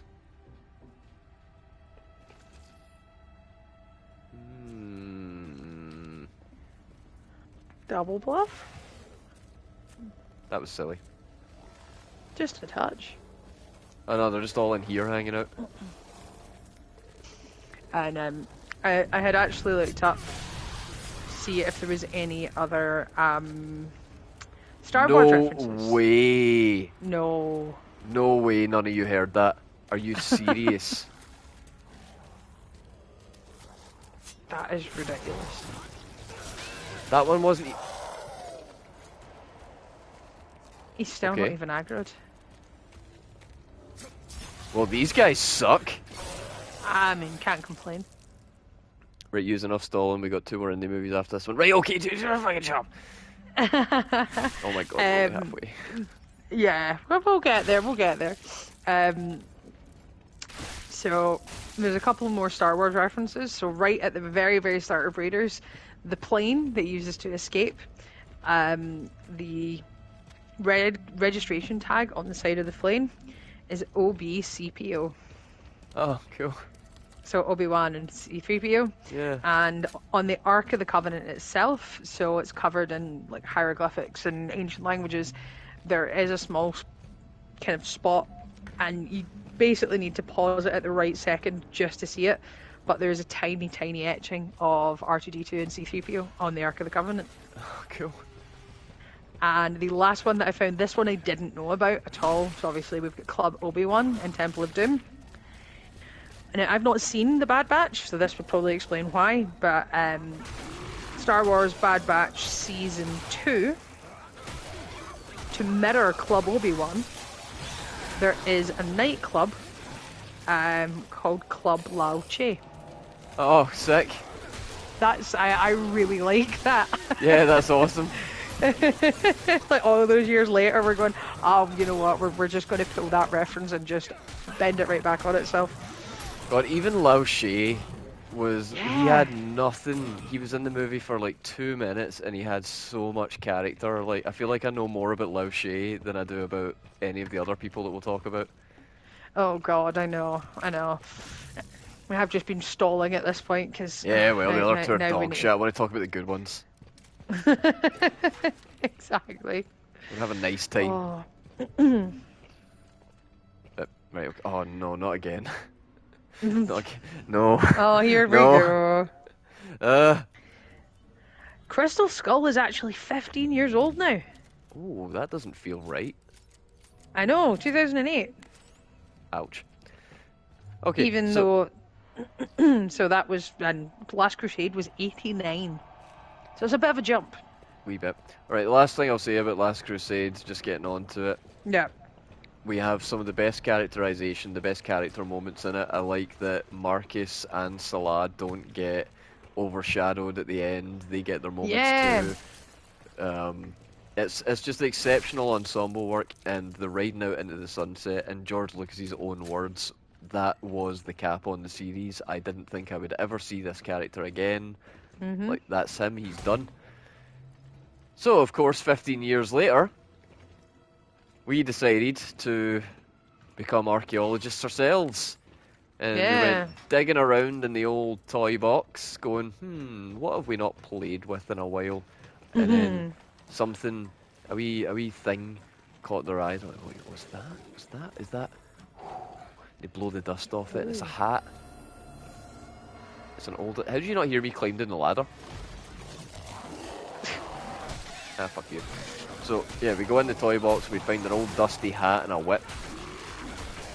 And after our parents make sure that we've not accidentally found their hats and whips, they were like, you know, we've not played with these toys in a while, maybe we could dust them off and see what we could do. Alright, but you know, Indy's a bit older now, so we can't do Nazis anymore, right? They're not a thing anymore, really, like, we can't. Nah. Alright, but no, what we'll do is we'll set it a wee bit further and we'll go into the Cold War, right? That's interesting. Yeah. That was another one that people will recognise. Okay, so what's our bad guy gonna be? Oh, well, we got Kate Blanchett. Yo, wow, she's great. Okay, so let's get going. Yeah, so what are we going for now? What could be a religious artifact that the Soviets could want in their possession so that they could further their war effort? Because I assume we're just swapping out the Nazis for the Russians and we're not really going to go into it, but it's going to be just the same thing, right? Yes. Yes? Okay, fantastic. So what is it that we're after this time, studio executive Emma? Wait, I'm the studio executive, you're the writer. Okay. Okay, so Alright, writer of this movie, thank you for coming to the pitch meeting. So you want to resurrect Indiana Jones? I do. All right. Okay. So what's the? We've had the Ark of the Covenant, and it's been you know a big religious adventure, and we've had the Shankara stones, and we have had the Holy Grail. So what are we going for now? Are we going for Atlantis? Is it going to be like Shambhala? I'm thinking a telepathic crystal skull from Peru. Oh, is that like an ancient like Mayan or like Aztec thing that I just don't know about? Yeah, so like pre-Columbian, Mesoamerican artifacts. There have been cave paintings, there have been cave drawings, and obviously we're going to need someone with like a bit of knowledge, someone who's studied this for a while. So, can we get Sean Connery? Is he still down for doing it? Is he still down for playing Indy's dad? We sent him the script that you wrote, and he said something. It was hard to tell through the accent, but it sounded like, "Oh, this is dog shit." Right. So we had heard that he was retiring from acting. He's getting a bit on, so yeah, I don't think he knew what he was saying. We think it's great. We're going to go with it, but he thinks it's dog shit. I just want you to know that we're Right. dog shit. So, in that case, we're just going to kill him off. Right. Denham Okay. Elliott's dead anyway, so God, we're I going hope to do this a doesn't start a beautiful. trend. We've done a beautiful tribute to Marcus Brody anyway, so we'll just do we'll write in something. We'll have like a photo of Henry Jones Sr. and there'll be like some kind of sad nod to the fact that his father's gone, and then we're just going to move swiftly on. But we're going to need someone else. We're going to need someone to be the old man with the obsession, the man who's done all this work. Maybe he can go missing. Maybe this is the thing. So like he goes missing, and we've got to go find him again, and it's related to this artifact. We'll just recycle the plot from the last film, but Right. we're going to like upgrade it a little bit for 2008, because 1989 was a while ago. So kids don't want the Holy Grail. We don't want that much of a religious story. We want ancient stories. So we're going to do an alien crystal skull that nobody's ever heard about before, but it's actually this really cool artifact. and we've decided that the casting director has been in touch. We've got John Hurt.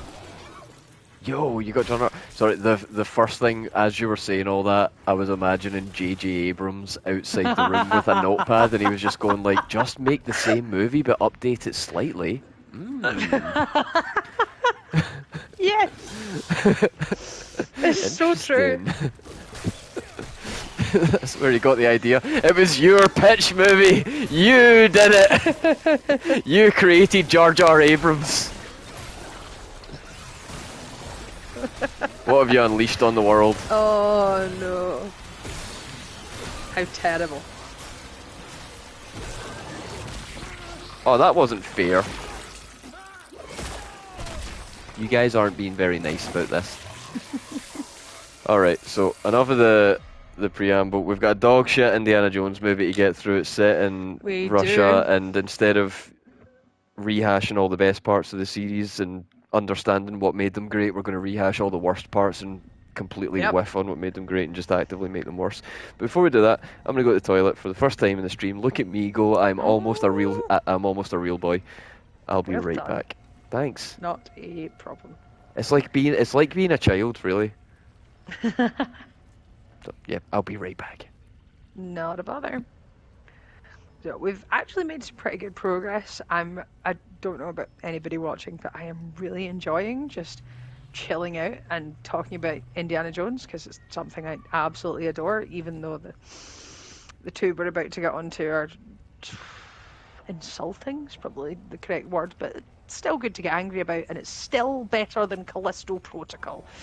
And even though we're watching it kind of happen, and I'm kind of hoping that this is our last week for it, because partially I really want to go on a Data Boy, but we're now at the stage where we know there's not going to be any story, and that's why we've decided to speak about something different, and it's been a while since we've EFAP'd a movie, so we've decided to give you 5 in one stream, or we're going to try and make it to 5.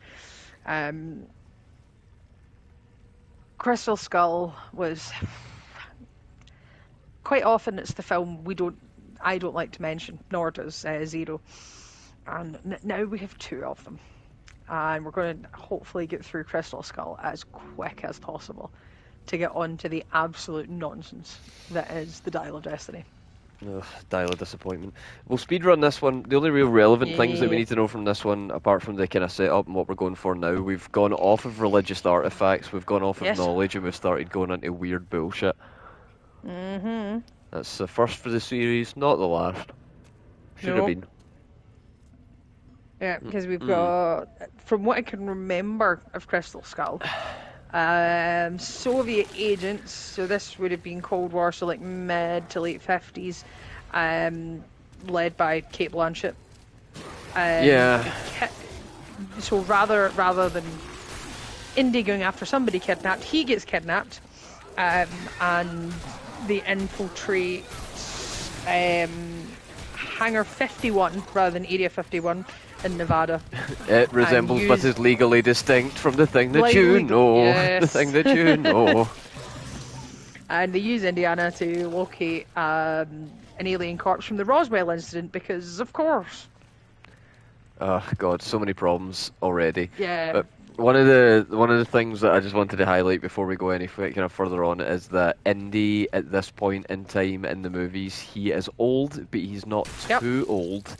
And it's shown that he's still got a bit of fight in him. He's still got some resources. Although I don't know if you caught this, but I this is a core memory for me. This might have been when I woke up. You know, like when I stopped watching movies for the entertainment value and started seeing what was actually happening in front of me and going, "Oh no, I'm very concerned." This is bad.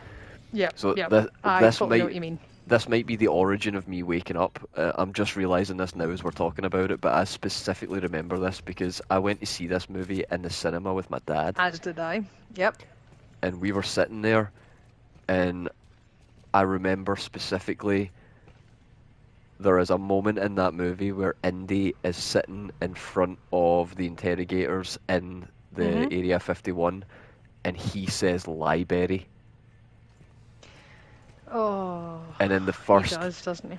the first time I heard it as what was it, 15 years ago, so I would have been 17. Hmm. So as a 17-year-old, I'm sitting here and I heard Harrison say library, and I went, Indiana Jones knows how to say library. What the fuck is going on here? Yeah. And that was it. That was when I woke up. That's a very specific moment, but it's interesting that that's just suddenly made you click. Yeah, And no, that was it. yeah, and even thinking of it from a filmmaking perspective, they've maybe even sat there and thought, did he say library? Did he not say that right? Oh, we can maybe like ADR that in post, or we can maybe like reshoot or whatever. But library and library would have similar kind of mouth movements. So they could have probably just ADR'd it and put the audio in over the top. And they decided, you know what? Nah, we've got too many other things to shoot. I'm almost And positive in the almost the same scene he says nuke, the wrong one. I nu- don't nu- nuclear. nuclear. He says Yeah. nuclear. It's so difficult for me to not It's say so nuclear. hard, yeah. Yeah. And you know that way I'm trying to fuck it up. My brain's like, no, no, no. The word Oh is no, I get nuclear. it. I used to work with a Hawaiian chick when I worked in Lush, and certain Americanisms, like she was shouting at us one day because of how we spell aluminium, and see trying to say aluminum, it's really hard.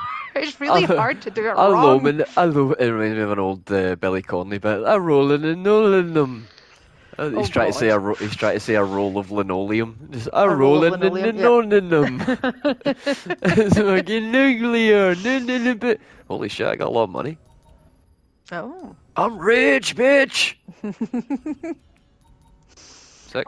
Yes. I'm actually. I've pulled up the plot to keep us going because I've maybe only seen Crystal Skull maybe 2 or 3 times. We We don't saw it in really the have to go cinema through the once. full thing. What we really No, need to no, no. focus on, there's a couple of things that we really want to focus on before we move on to the next one. So in this one, Yeah. we establish that of all of the people that Indy has ever loved or been shown to have a relationship with in his life, the only one that really mattered to him was Marion. Of course. So that's important. We are shown that he and Marion actually have a son, which really, like, I thought that as much as I didn't like the idea of it, and particularly as Shia LaBeouf being the son, Of course. I understand the need to want to secure another actor who can become the next Indiana Jones to continue the franchise, and I think that's where they were Yeah. kind of going, was like, Shia's going to be the new Indy, and, you know, here we are establishing that in this film. I And know, and you then, would think if they were going to make another Indiana Jones film and go, you know what, we're going to get this younger actor in, and we're going to set them up as the new Indiana Jones. You would think if that hadn't worked before, they wouldn't try and do it again. well, the thing is that, you know, Shia's a wild card, and nobody really knew that when they were making this movie, and I think there was just like I think there's like a fear of just recasting people now. Yeah. You know, like if somebody dies or whatever, that character has to like that person is that character. You know, it's like Chadwick Boseman. You know, we're never gonna have another Black Yeah. Panther, so let's just make all these weird Black Panther synthetic Black Panthers. Well, the only way it's really feasible for them to recast these characters is to wait a couple of years and rehash and reboot the entire show or the entire franchise just to get another pop at this character. Because it'll even happen with Joker, Heath Ledger's performance, still talking about today. And yet there have been other iterations of the Joker, but it's completely new and completely different ones. See, With I don't even think completely it's. different Batman. I don't even think in this case it's that deep.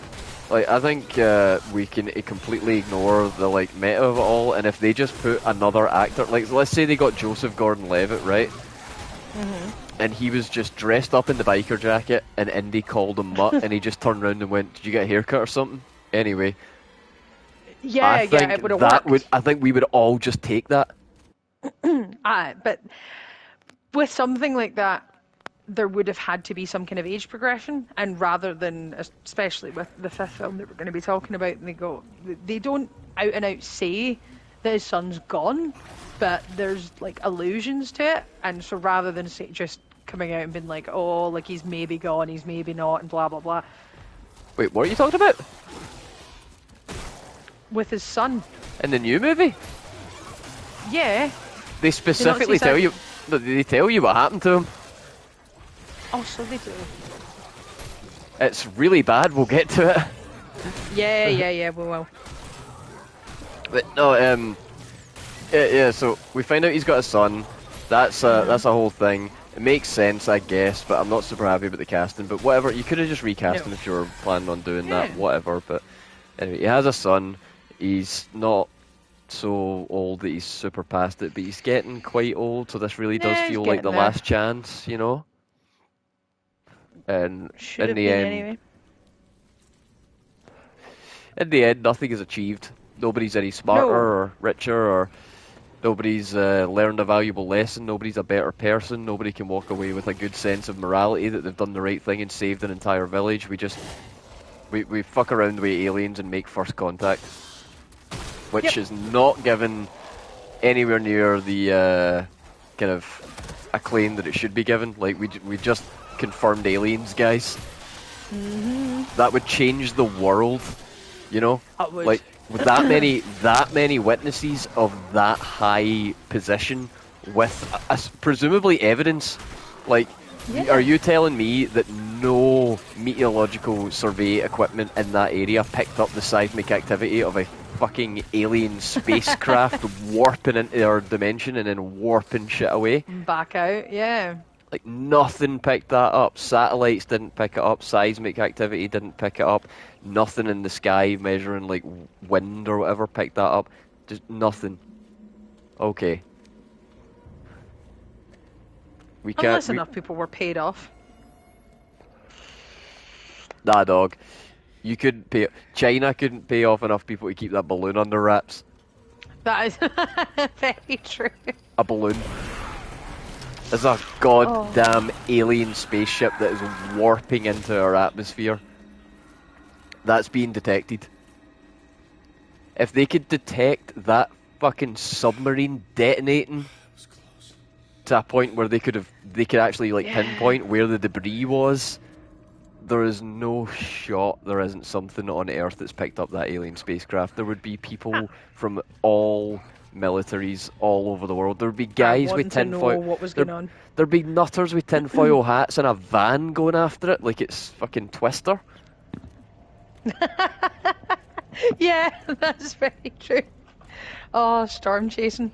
Yeah, like there's no way there wouldn't be some wackadoo with a tinfoil hat and like a handmade alien detection unit running through the desert with socks and sandals as we speak. Oh god, yeah. String vest, just his pants.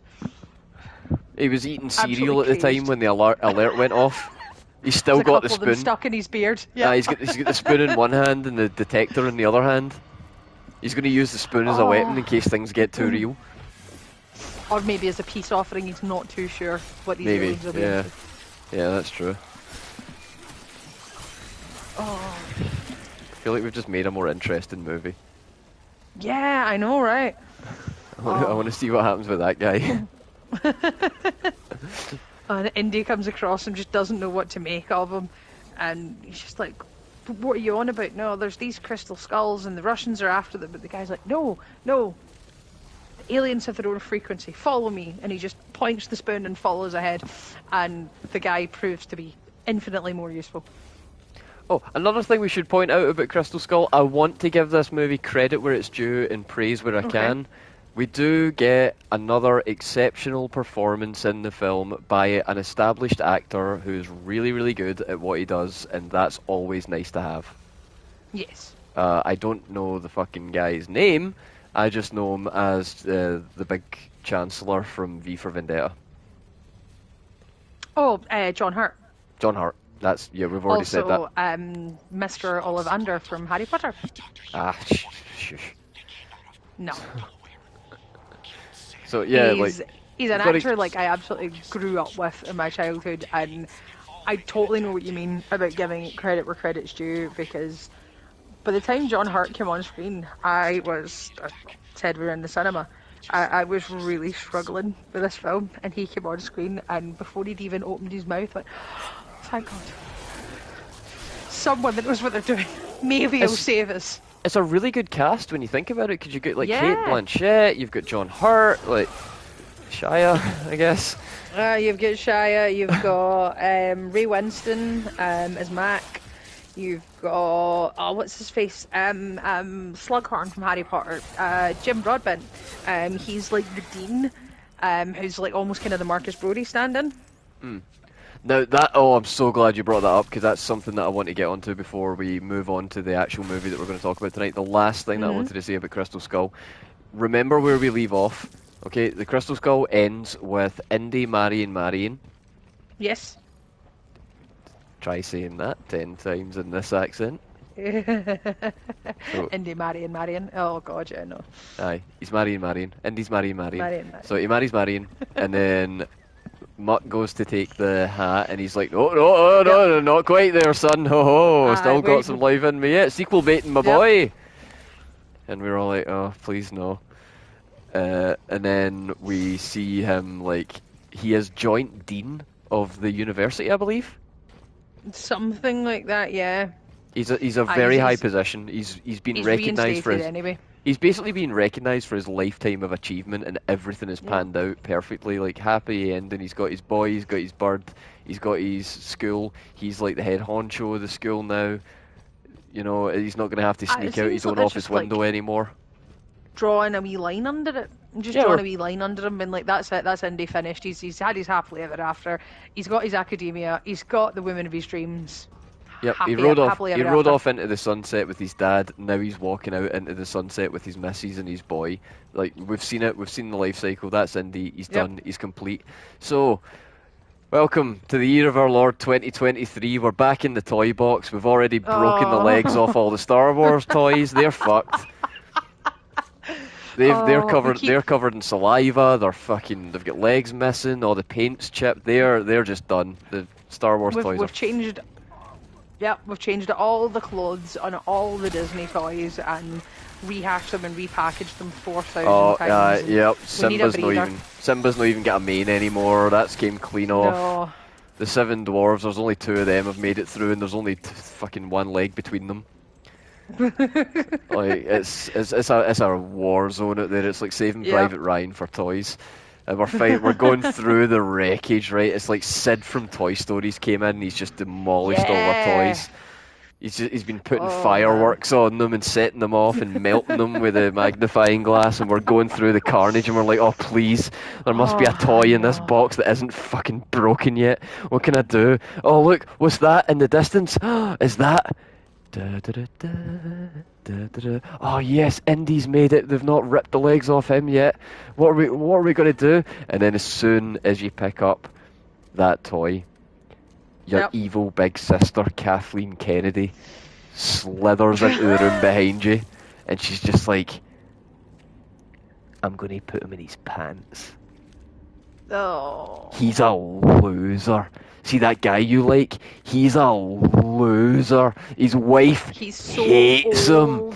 And his wife, she picks up the Marion doll and throws that across the room. She's gone. See this wee sun doll that you've got?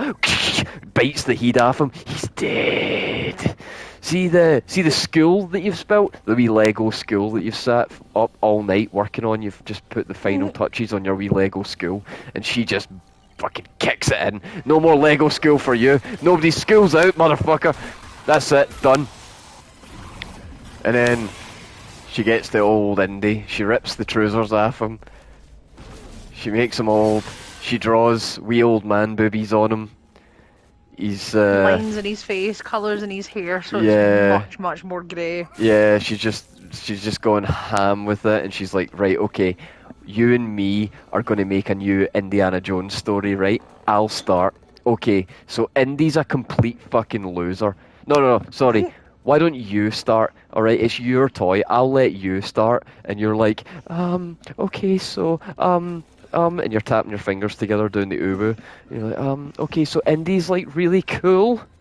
And the story's like before you did all that to my toy and made him weak and broken and crap, and he's still really good, and he's fighting the Nazis still, and This before the end of the war. and like he does all the things, and he rides the motorbike, and he wears the uniform, and he like fights a Nazi, and it's really cool, and and you just know that Kathleen's turn's coming, and she's like, Yep. And then what happened? You're like, he has a car, and the train has a big gun, and it goes daka daka daka, and everyone dies. She's like, everyone, including Indy. She's like, no. Okay, oh, that's a lucky one. Then what happens?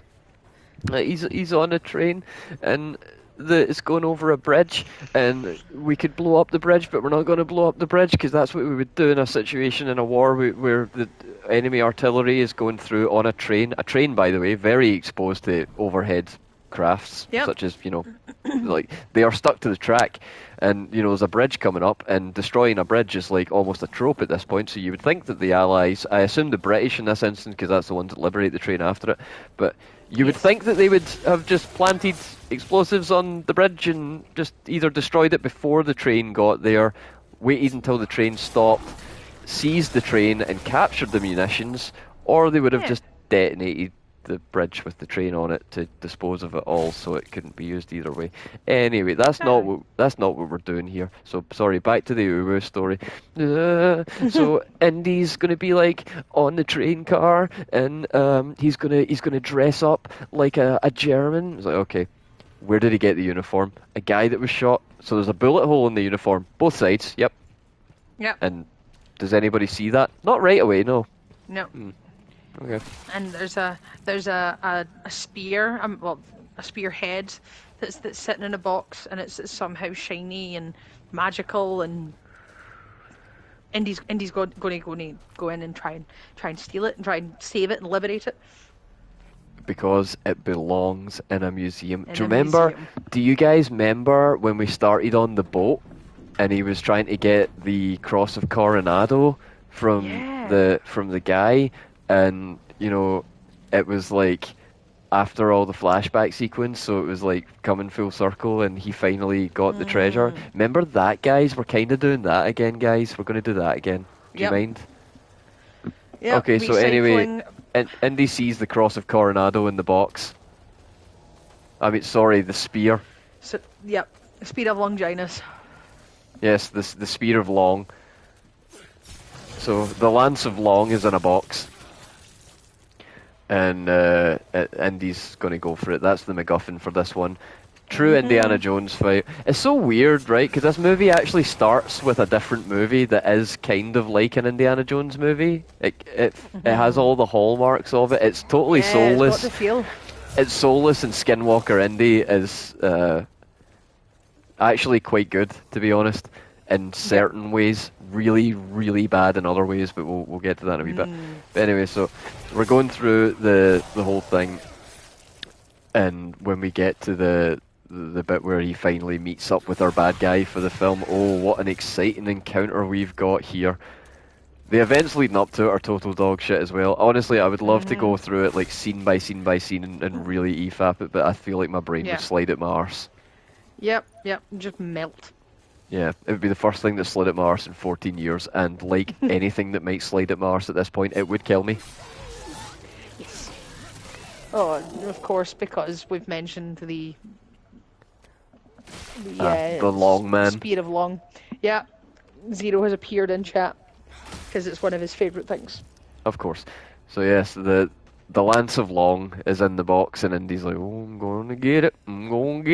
But we're stopped by the badman. Ooh, what happens? Yep.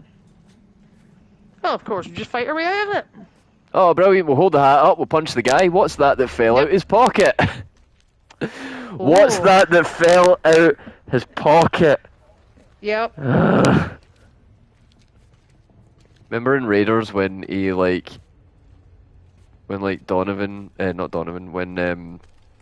Belloc shows up and Indy's just like, ha ha ha, and then he holds his hat up and punches him, and then the idol falls out his pocket? Remember when we are on the Yep. bridge, and and fucking what's his face? Ram's like, oh, the Shankara stones, and Indy's just like, here, mate. By the way, punch, and the Shankara stones fall out his pocket. The pocket. Yep. Yeah, yeah. I love And it when they it's- do that it's- to set up the MacGuffin of the film. It just Yep. falls at the bad guy's pocket. This is the dumbest movie already. This is the good bit of the movie, and it's so dumb. Yep.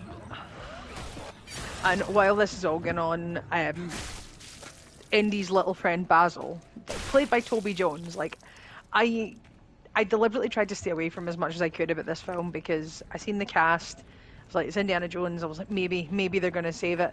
And this first scene, I'm like, right, okay, I'm kind of with it. Right, Speed of Longinus, traditional, like, back to like Old Testament, like, or I suppose in between Old and New Testament, biblical stories. Speed of Longinus, this might have some merit, and then it's like, oh no, it's fake. But while we're at it, because of course it's Voller. Voller appears to say that it's While we're at it, another one will fall out my fucking pocket. Yep. Voller, the wonderful Mads Mikkelsen, shows up, and again thought, okay, Mads Mikkelsen, can this go wrong? But then again, Fantastic Beasts Part 3, I rest my case. Hot take. And he goes, oh, Hot take. right. Mads Mikkelsen is, after Henry Cavill, the most wasted actor in Hollywood. Thank you.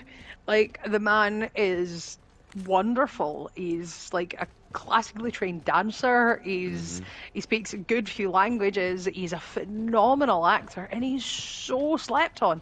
And he is just Hannibal in everything. Oh, but it's so wonderful, and I was loving his character in this as well at first, because you had that kind of, because you see him in the suit and the hat, and you're like, oh, well, that's meant to mirror Raiders, of course, but you're like, he's got this in the bag. This is like totally his wheelhouse, and all he has to do is be Hannibal for a couple of hours, and we're good. But yeah, it wasn't enough to save it.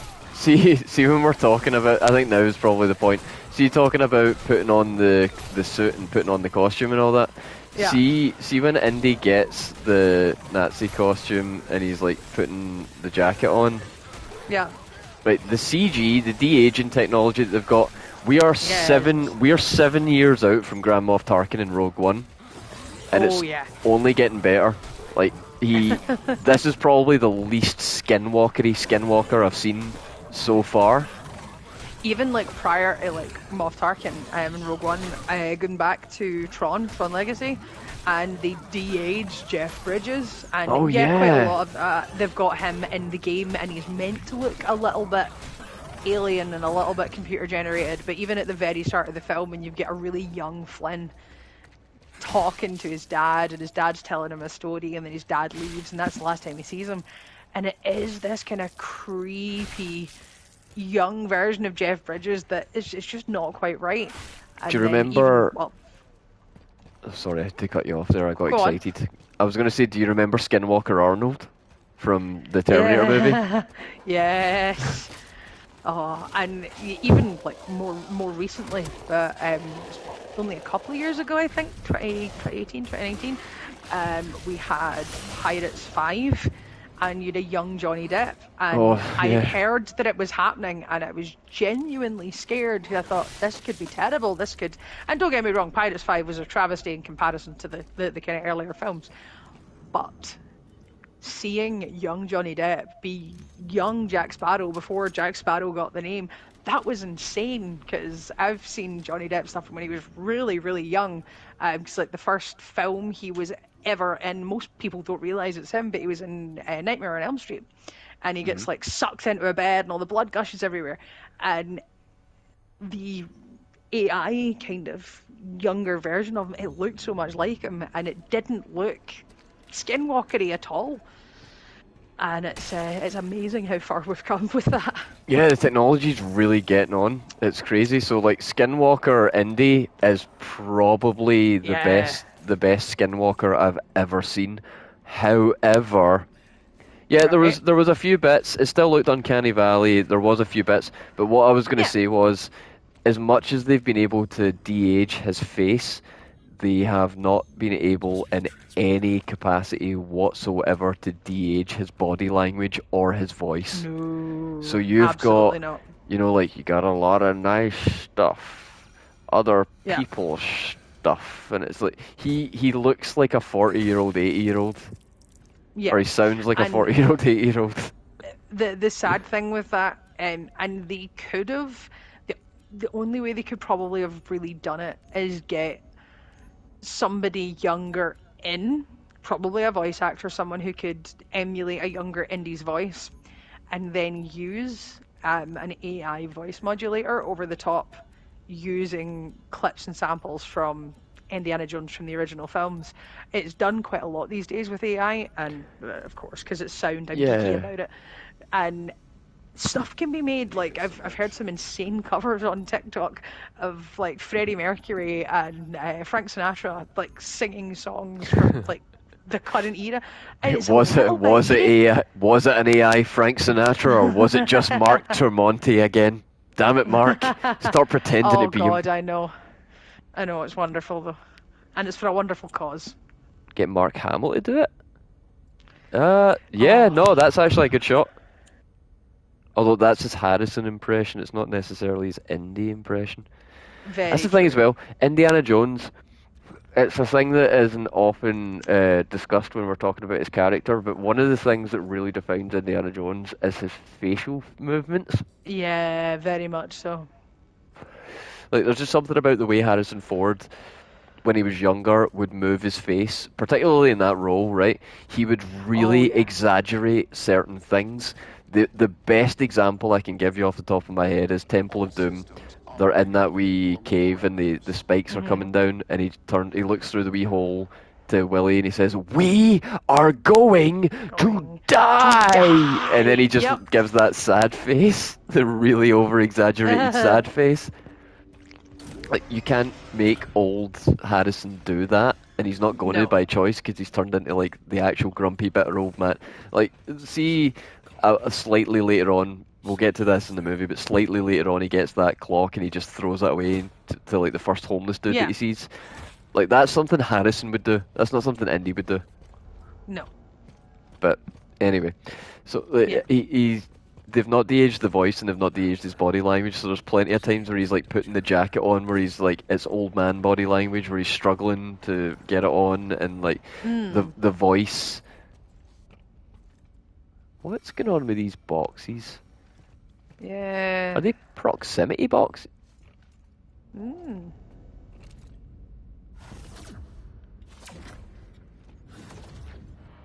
Hmm.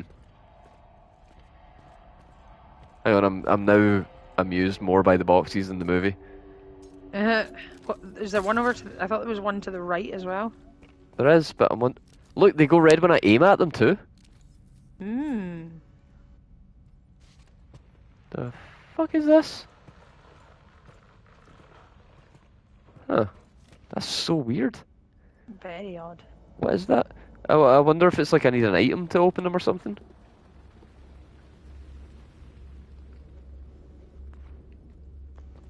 There's one here too. Huh. Hmm. How odd. Yes, I'm confused and intrigued by this.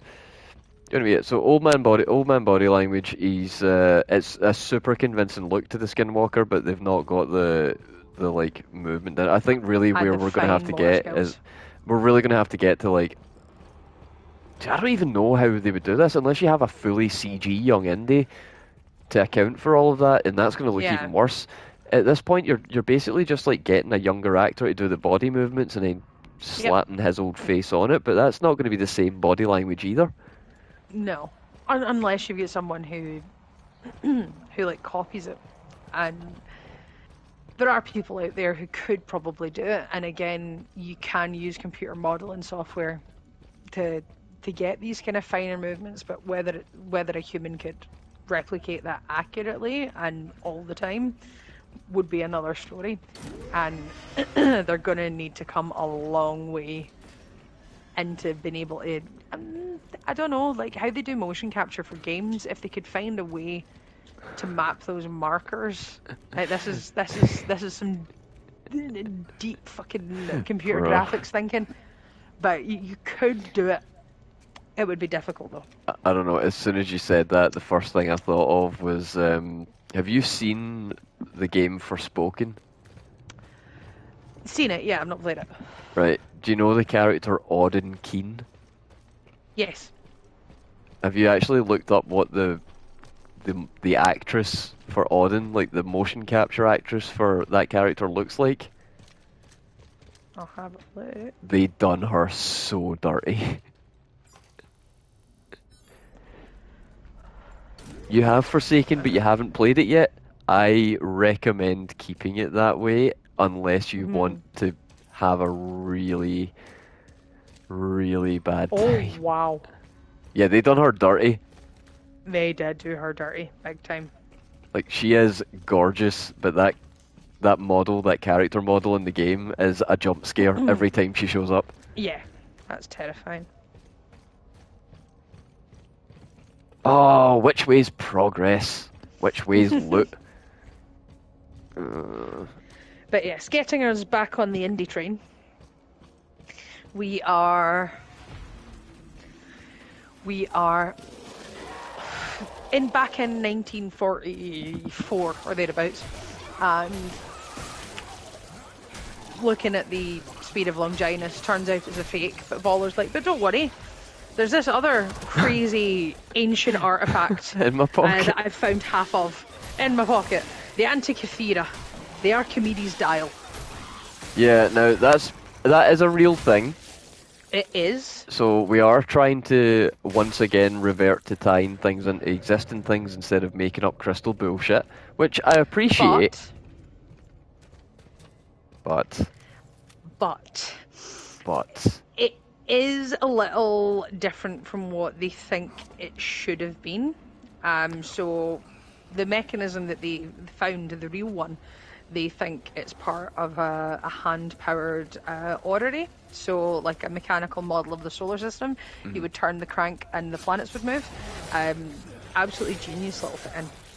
For one of them Also, to exist so long ago. just to throw out the original Antikythera, when they found it, it was not in two pieces; it was in one. So that's again Yes. something that we've added in for the movie, just for a bit of flavour. Yeah. And just to show off that I know something about something. I'm sad and look all these things up. And they kind of weave into the story that this was an ancient device created by Archimedes that just happens to reveal time fissures because he really got math, which allowed for the possibility of time travel. God, I hate time travel and everything. See, I normally do.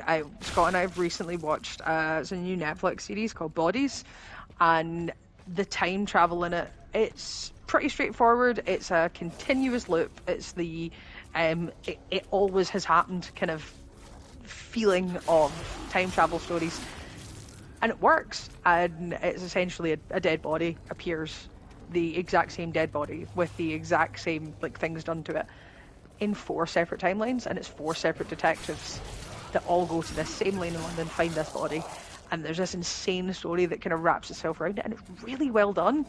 And from going to something like that that's been thought through to this, it's infuriating, and I was regularly shouting at the screen. See, I'm from the Paper Girls fan club of time travel stories. Yes. Paper Girls, I've said this numerous times throughout the years, is my favourite comic I've ever read. If you haven't read Paper Girls, read Paper Girls. It's so good. I have not read it, but I watched most of it with you. Yes, it was awesome. It's not getting a second season. I'm so sad. Because the girl that they got for KJ, the girl they got for KJ was perfect casting. Yeah, oh my god, she was so good. It was so good. It was the character come to life. It was so good to see. That's insane. But yeah, so Paper Girls is a time travel story. It's my favourite comic ever. And the main characters in that story are stuck in a time travel adventure and they don't give a shit. They just want out of it. Yeah. So the time travel mechanics are explained thoroughly, they make sense, but our main characters don't care. And it just feels like in this instance they went, okay, so the characters don't care, why should we? Great. Yeah. And it's so unsatisfying, it makes no goddamn sense, but we'll get there. Spoilers, Yeah. everybody, it's time travel. Yeah. The joys of time travel. Especially when it's done as poorly as this. Yeah. But, yes. So, Indy escapes onto the Berlin train, filled with the antiquities, goes to free Basil. He obtains the dial piece, or so we thought, as we're being chased up the train by various members of the military, and then finally Voller himself, who's hanging onto the side of the train, points a pistol at Indy and Basil, who shouts, "Indy!" And as he turns around, Voller is killed by a single sharp blow to the face by a pole that overhung the train line. It was an almighty thud. That train was going at least 100 miles an hour. That would have cleaved him in two. He was straight up decapitated. Oh, the head would have just exploded. Have Like there'd be nothing left. Have you ever been like running and you've bumped your head? Oh, that's the worst feeling. Now, not even running fast, just like jogging and you've bumped your head, and it will take you the fuck out. You will flip on your axis. So what we cannot understate, for anybody that hasn't seen this movie yet, what happens to this man is a 100%, there is no Steelman for this argument. No. He is dead. He is on the side of a train, which, like you said, 100. Conservatively, it's probably doing, I don't know what the top speed of trains in the 1945, 44 era would have been, but I'll even give a True. conservative estimate of 50, right? So let's say they're doing 50 miles an hour. If you hang your head out of a car traveling at 50 miles an hour, Oh yeah, it's insane. and it get like, first the wind is like fucking you up. You see dogs getting their full faces pulled near enough clean off their skulls when they're hanging out of cars, and they love it. So he's going at that kind of speed, and then he gets impacted in the skull with a metal sign, not even just a road sign, one of the ones at the side of rails. It's absolutely solid. He is dead. Yeah, Like, no doubt about it. There's a And good you chance that there's not even much of a corpse left. Oh no, yeah, it'd be in bits if you were lucky. And just for you saying, like, being in a car and putting your head out the window, you don't quite realise what speed you're going in a car, I think, sometimes. And there's a couple of roller coasters. There was one at Alton Towers that did it, and it essentially used hydraulics rather than just gravity. And you would get propelled forward at like 50 miles an hour, and that was terrifying. See that note there? Even you just saying that's reminding me, Final Destination. Oh yeah, the one at the theme park. How many people are taken out by a roller coaster, and they just make impact with like a bit of the track, and they are cleaved into little teeny tiny chunks. Oh, it's like, absolutely horrendous. Yeah. It's like this guy gets a full-on Final Destination kill, but as we will learn, spoilers everybody, he survives. Not even like, because I thought, right. Okay. No scar, no nothing. Yeah, well, I thought what we were going to do is we were going to get like a cool, like, Phantom of the Opera, half a face mask, Mads Mikkelsen, and that would have leaned into it and made him even more, like, interesting and sinister looking. But no, like, not even like facial reconstructive surgery. It's just it's as if he got like punched. And it's been shown that we can do this. So, like, there's a really good example in James Bond in Skyfall. So, Javier Bardem's villain, he talks about his past and essentially crushing the cyanide capsule in his tooth. And it doesn't work. It doesn't kill him. And he's screaming at Bond at this point and says, you know what it does? Hydrogen cyanide, it melts you from the inside out.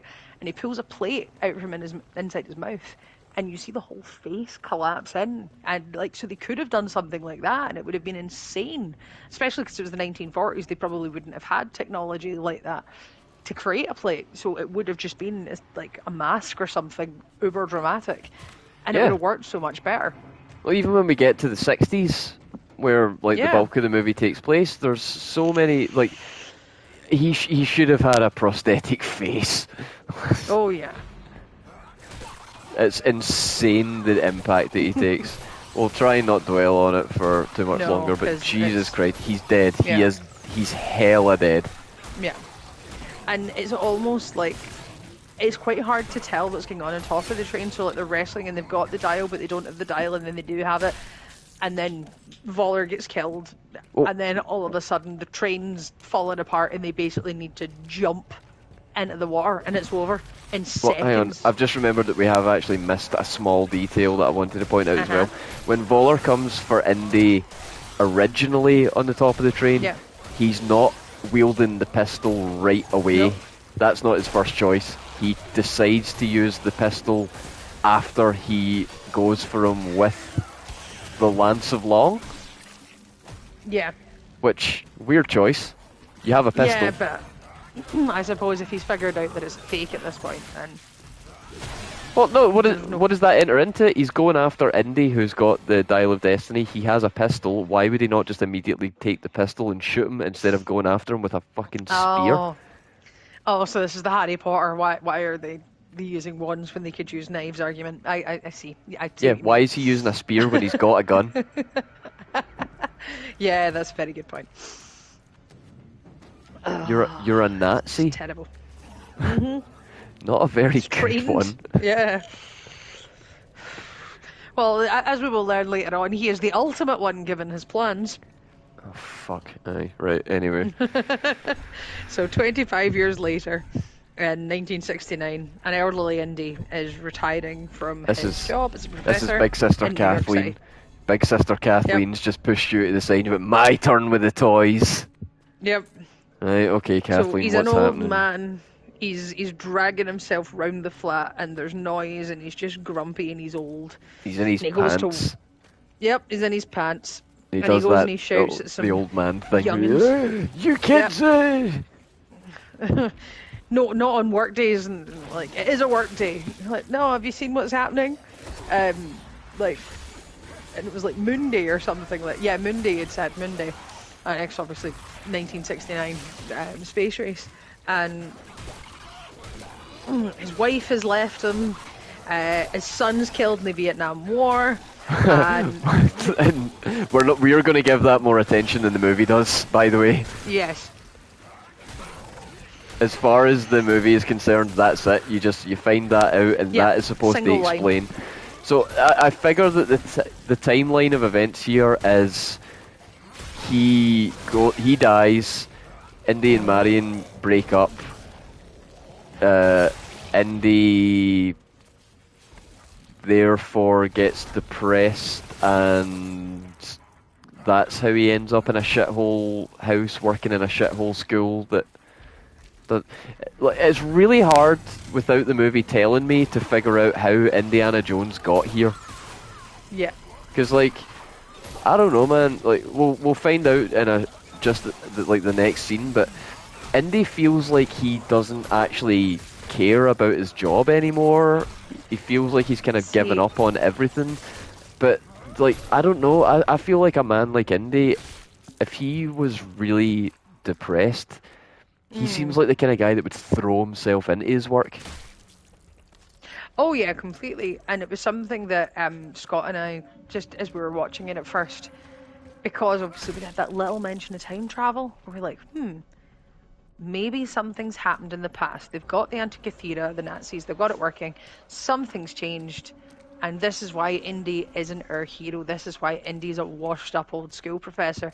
And then as we watched a little more, we went, oh no, this is just what's happened. They've made him old and sad. And oh, what's this? Oh, somebody in his lecture hall. He's got nobody in his life, but suddenly someone that shows up that knows him, and she's a young woman, and she seems to know everything. Oh Because, God. of course, it's his goddaughter. Like this is something that I just wanted to touch on as well, right? You have somebody like Indiana Jones. Think back to your time in school, right? Yeah. If you had a teacher that was that knowledgeable on their subject and had been on this many like interesting things to do with it, like my favorite teachers were ones that like they knew their craft so well that they made it fun to learn. Yeah. And I feel like Indiana Jones, the guy who used to have students coming to him who had like written "Love You" on their eyelids. Yeah. That like I say, this guy should be a rock star. He shouldn't be. There shouldn't be people in his class. What year? Like, how old do you think these kids are? None of these people are here against their will. These are all No. students that want to learn history, and they have got what is potentially the greatest possible history teacher. It's kind of like going to a physics class and Neil deGrasse Tyson's sitting there like, right, cool, I'm your teacher of the day. Yeah, You yeah, you like that wouldn't would be be falling absolutely asleep. insane. And even if they were, so like just trying to age them, they could be as young as, well, with America, it's usually about 18 before they're in quote unquote college or university. But if they're postgraduate students, like at the most, on average, like 24, 25. So it would be an absolute rock star, be somebody who's like done it all, seen it all, like the Eh, Indiana Jones. And they refer to him, so like he's referred to as Professor Henry Jones. It's like he's washed himself of the Indiana label. Like you would think that there would be people coming up to him, even if like he had moved to this school and went with the name Henry Jones as like a kind of Yeah, almost like a disguise, but not an really because official he's name. yeah, well, he's like moved away from his life. He's moved into this little shithole place to get away from it all and to kind of go into hiding almost, right? Let's steel man it that way. Let's try and put that on the movie, even though the movie doesn't put that on itself. Yeah. Um, Even if he does that, he's not changed his name. We live No. in this is the 60s, so like newspapers and television are well in swing.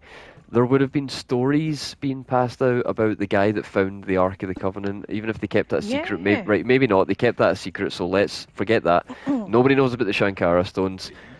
The Holy Grail one, there's probably something somewhere. So, somebody said something about that because it wasn't just them that was Well, there. There was a bunch of Nazis too, and some of them got out.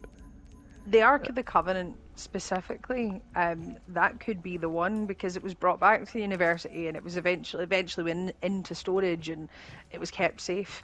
And maybe there was a story of like the janitor that seen it come in that passed it on that it ended up like a kind of urban legend around the university. And even they out didn't with that. necessarily know it was him, but it was like rumored. Even out with that, we're talking about the man's greatest adventures, but what about just like his daily academia? Because this man, like, as far as we're aware, half of the collection in the British Museum was donated by him on his escapades. We see him going after things like the Golden Idol at the start of Raiders, so Yeah. surely they would be like, hey, are you the guy that has donated more artifacts to the museum than anybody else?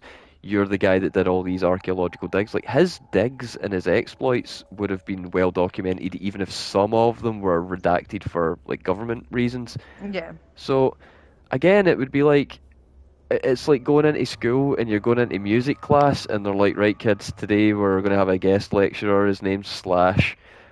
Try and pay attention, right? And all of these, every single one of these people is a musician trying to study and learn the craft, and Oh. you've got a guy who is an actual legend in the field coming in, and they're all just like, I'm I've so I've actually tired. I've actually like experienced that. So I did music technology, sound engineering, film sound, game sound, whatever, like all of the above at uni. And UWS, one of the other campuses, does this commercial music course. It's a little bit more focused around performance over production. Okay. And they got invited up to our campus, and John Lord, the keyboardist from Deep Purple, it was literally about a year before he died. and I did a Hammond organ masterclass, and then just had this Q&A with us, and we got to sit and listen to these stories of Deep Purple back in the day. Like, no one was sober. Some of the stories had like hazy moments, and but like it was just amazing. And I played piano from like maybe about 15, 16, and watching this guy play, I was like, I actually don't want to touch one of these like in your presence. Like, it was insane the stuff he could do. And it was just that like you're completely wrapped, you're glued to this guy, so I get it. And it makes no sense. Like, it just, the analogy you've used, it makes no sense that they're all bored. Yeah, I mean, like, if there were a bunch of like school kids that had no idea who he was, then I would buy it. Like, if Slash came in and did a talk in my primary school when I was like 7, I wouldn't have gave a fuck. But, you know, like, nah, I just don't get it. I don't get. These are definitely going to be history and archaeology students at this Yeah. time. You're telling me that history and archaeology as a field in this world has not mentioned Henry Jones Jr. to a point where he is like one of the most famous people in that field. I'm sure Yeah. there are archaeology students in the real world will all talk about like, whoa, they were so cool, weren't they? And Indy Yeah, would just absolutely be that guy. yeah, just an absolute legend. Yeah, so I don't buy it that they're all sitting there. But of course, as you said, there is somebody paying attention to him. Oh God, here we go. Here we go. I miss Shia. Yeah. Young Helena Shaw, Basil's daughter. Basil, by the way, was Toby Jones in the previous scene, for those of you listening along. Yeah, so it's him And that's Helena, responsible for this. yes, Helena, his spunky young daughter, who played lovingly by Phoebe Waller-Bridge, because people are still trying to make her a thing. And Please don't, she's, guys. Please don't. yeah, don't. I've She's never smart seen the and she's thing. into history. I've never seen the thing that everybody loves her from, but Fleabag. is that what I've it never is? seen it either. Yeah. Oh God, if I have to look at her long, long face and listen to that, like, hi, I'm like, I was watching an EFAP for this, and Mahler said something so amazing about her. She is in this movie, the way she behaves. He said two things about her that I completely agree with and I think are amazing. In this movie, she is hyper aware that there's a camera on her, Oh, yeah. and she's playing to it at every given moment. Like, she is hyper aware that there's a camera, and she's just being like an actual clown. Like, you know, the Indiana Jones, you can go on one last hurrah, another adventure. Oh, I'm not very selling this well, am I? No. And it's like, Hen, you are the human version of what Marvel is right now. Yeah. Oh, that's a very good analogy, actually. Like, this is Marvel as a person. Just, you know, being a clown in front of us, trying to get attention. Go Dancing away. around. You're just a joke. And of course, she knows everything there is to know about the Antikythera, because that was her father's obsession, and she wants to. Well, she starts answering out in class, and then mentions it, and then she keeps talking to Indy. Says that she wants the dial, and he warns her. It's like, yeah, your dad became obsessed with this. Can I step in for just a second here? Yep. Of See, course you can. just for my own sake, can we not call him Indy for this movie? Can we call him Henry? Henry. Oh, poor Henry. That's the name he chose. All right. Yeah. Like, that ain't my Indy. This ain't my Indy. No, I don't want to not call at him all. Indy. It hurts to call him Indy. Yeah, I think we might have to stick with Henry. Yeah. So Henry is being grilled by his goddaughter, and there's not even like a moment. He says that he doesn't know who she is. He doesn't recognize her, but there's no moment in time where like he knows he has the Antikythera. He knows that people are after it. so he doesn't at any point go like, "Who are you?" You know, like, Yeah. I have a goddaughter. It's probably easy enough information to find out if you're like an agency that's trying to find that out. So, maybe you're just pretending. Who are you? Kind of thing, Like, But none no, of that. He he just instantly recognises believes her. her. Yeah, straight away he starts calling her Wombat, his like little cute nickname for her. Even though he admits to have not seeing her in what 18 years. Something like that, yeah. But no, just instantly believes, oh, you are who you say you are. Okay, cool, because you're the only one that's going to know about that because your dad was like Mr. Antikythera before it drove him potty. Yeah, I think they were maybe trying to hint at some kind of parallel between, Henry Senior and what's going on here, and like, she has that line about, your dad's obsession, but I don't know if she would know about that.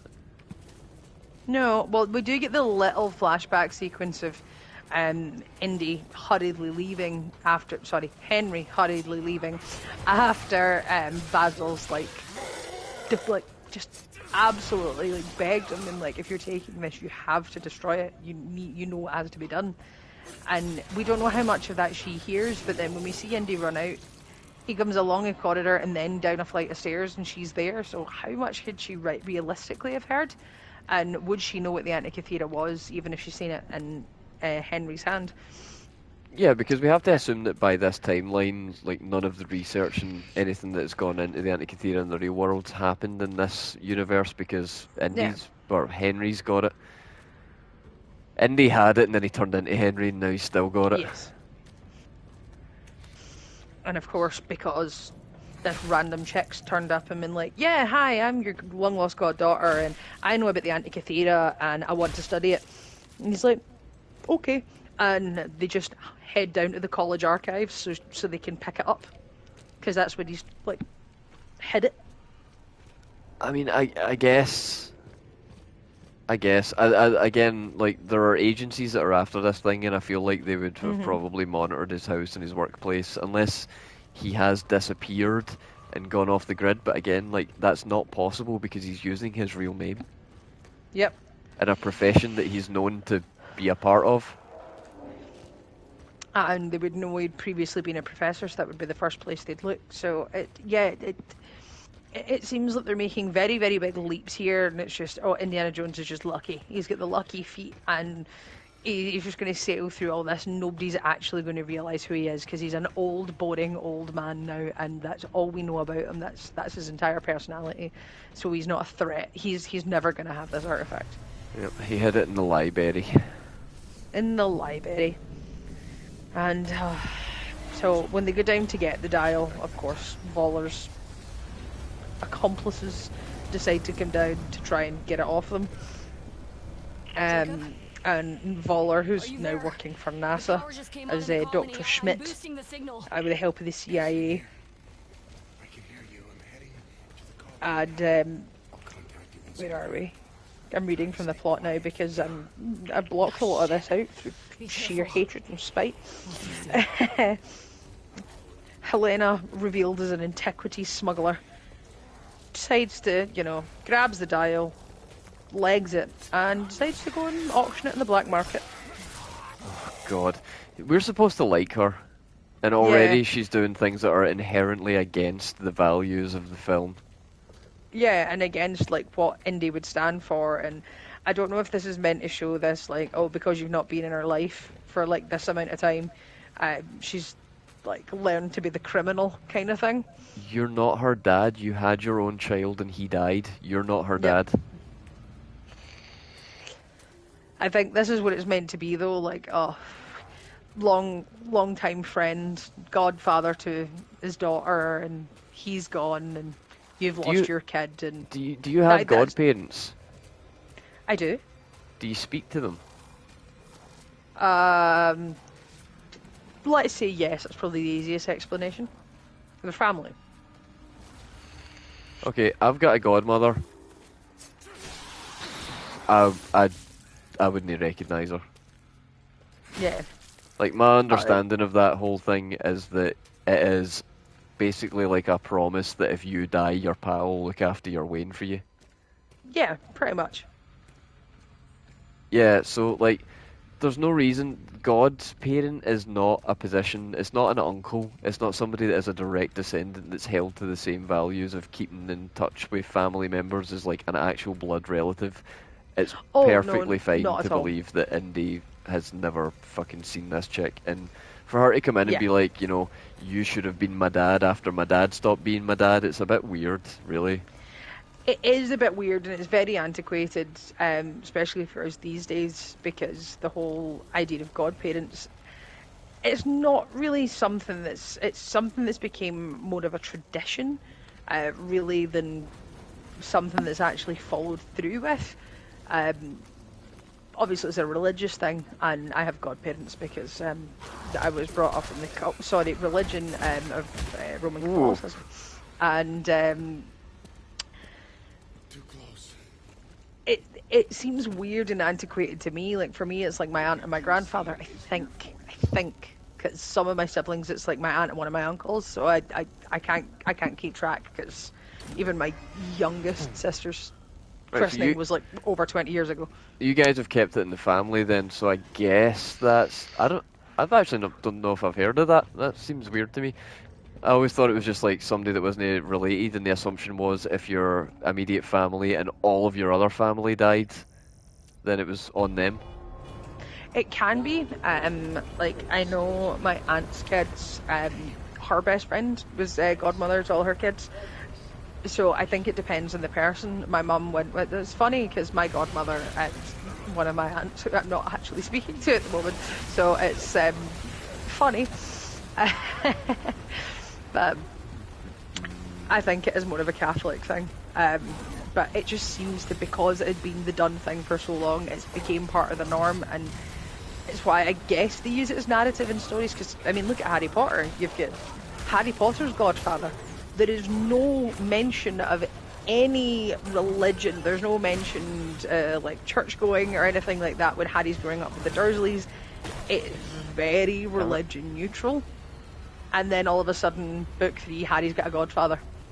Your godmother's your aunt? Am I the weird one? Because my godmother's just like one of my mom's pals. Am I the weird one here? I think it very much depends on the person, on the family, or on the people. Like some people are Guess. closer to their friends, so their friends would be like godparents, I but other people guess. use like their siblings or other family. Oh man, I couldn't I think it's imagine. weird. I couldn't imagine entrusting a life to my wee brother. Yeah, Oh Jesus, that's the scary thing. he can't get the bus. Really? Oh, it's bad. See, I genuinely worried about my youngest sibling, and obviously Jeff and I are a lot closer in age than you and your brother, and there's 8 years between us, and in her mid-teens, I was genuinely concerned. Like, she was always whining that like she needed a better phone or she needed the newest this, and like 12, 13, fair enough, it was mostly family hand-me-downs, but she had a PC and a laptop and an iPod and an iPad and a phone, and we had none of that. And yeah, it was just this constant like, oh no, I can't do anything without the computer, and I can't do anything without this, and I can't do... And it's just sheer insanity. And I'm like, you just don't understand life. And now she's in her early 20s and she's totally got her shit together. Yeah. So Lifesaver, man. Literally. yeah, I mean, I say that she went into work today after being in Disneyland Paris for the entire weekend and was hardly awake enough to function, and spent most of her day planning ordering takeaways. So I guess not completely together. That's your NHS for you folks. Oh no, she spent today doing paperwork, but just slept through most of it, I think, mentally. Beautiful. Where Yep. were we on this TISM train? Oh, well, I knew full well we weren't going to finish it because we're only about a third of the way into this 2-hour and 40-minute long movie. Yeah, most of that's my bad, but to be fair, I didn't want to talk about it, so, Yeah. And I mean, where did we get to? Oh, yeah, so... What's her face? Can't even remember. Helena, she has bolted with the, well, part of the Antikythera, part of the dial, and disappears off to Tangier. Indy manages to escape after being framed for a couple of murders. Escapes through the Apollo 11 moon landing parade, and then an anti-war protest, and then runs into Salah, who's now a New York cab driver. Meets Salah's family, and Salah thinks, of course, if she's going to auction something like that, well, it's going to be in Tangier. So we're just going to show up in Tangier to an illegal private auction that she's apparently holding.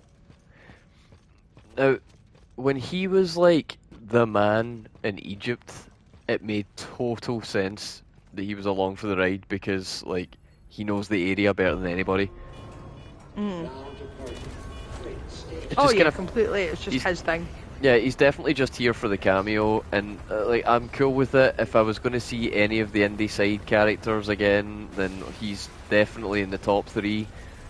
But you know what? Like obviously, like you said, we're not going to get through all of this. Let's pause this for a second, and I'll tell you. We'll pick this up next week, but I want to tell you the movie that I would have written. Okay. Just to see if like what you think, because we were talking about Short Round earlier on. Yeah. And how he's the most wasted potential for the series. How good would it have been? Right, we can't have Mutt. Shy is too weird or whatever, and we're not going to recast him. Fine. Why couldn't we do Last Crusade again? Only now Indy is the one that's become obsessed, and he's basically become his father in Short Round. Yeah. Like, it's there. It's right there. Oh, it would have been. Like, imagine it, you know, because then you don't have to have Indy doing any of the action scenes where he's like an old man shuffling along a train or whatever. It would have made total sense. You could have had Short Round being the leading character. He could have been brought up to be the new Indy. Yeah. He should be the new Indy. Like, who the fuck is Phoebe Waller-Bridge to come in and be like, I'm going to be the new Indiana Jones? Shia, again, weird choice, but the guy that is Short Round wasn't acting at that point, I don't think. But now that he's back at it, like, we could have had such a touching story about Short Round, Indy together again. Yeah. He could have, like, Indy could have taken the role of his father and been the one that has all of the knowledge, but yeah, he's got all of the knowledge. He is still the one that's got all of the brains and stuff like that, but Short Round's the one that's capable, and he knows a thing or two himself. He's learning. He's not useless. Yeah. He's just, he benefits from the guidance of his old mentor, and through it he could learn the skills to go on his own without Indy there with him directly. But you still had the option to have Harrison Ford show up as a mentor role for the new established Indiana Jones, who, like, he's earned the torch being passed to him for a start. Oh yeah. He earned the torch, and he is already like a fan favorite character. Nobody's going to be upset to see him pick up the hat and the whip. Yeah, and people absolutely love him as a character, all those years ago.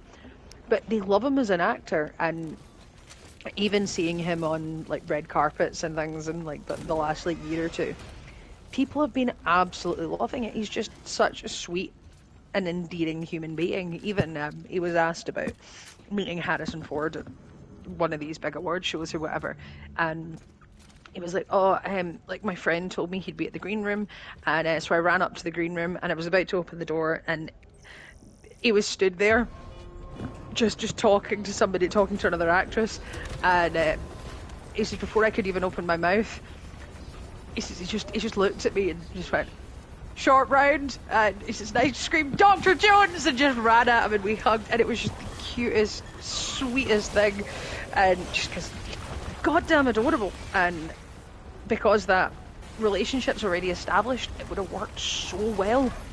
Yeah. And it would have felt more like Indiana Jones. I mean, it's just such a shame, because I would have loved to have seen Short Round come back. He deserves it. He does.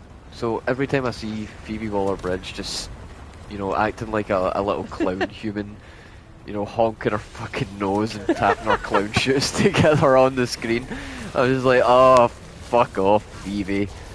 See, it's funny, because yesterday, Scott and I were talking about Phoebe Waller-Bridge in the wake of watching that, and Scott's talking about how much he hated her, and I'm like, yeah, I'm with you, but she was not bad in something. She was just kind of funny and a little bitchy, and then I'm like, oh, it was Star Wars. She voiced a droid, and I went, I couldn't see her face moving.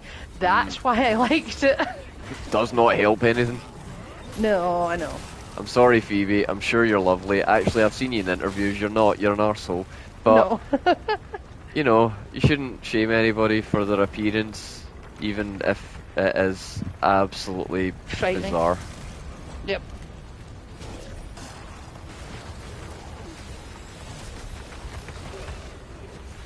Oh dear. Fuck. There is another one. Oh shit, there's plenty more. Oh.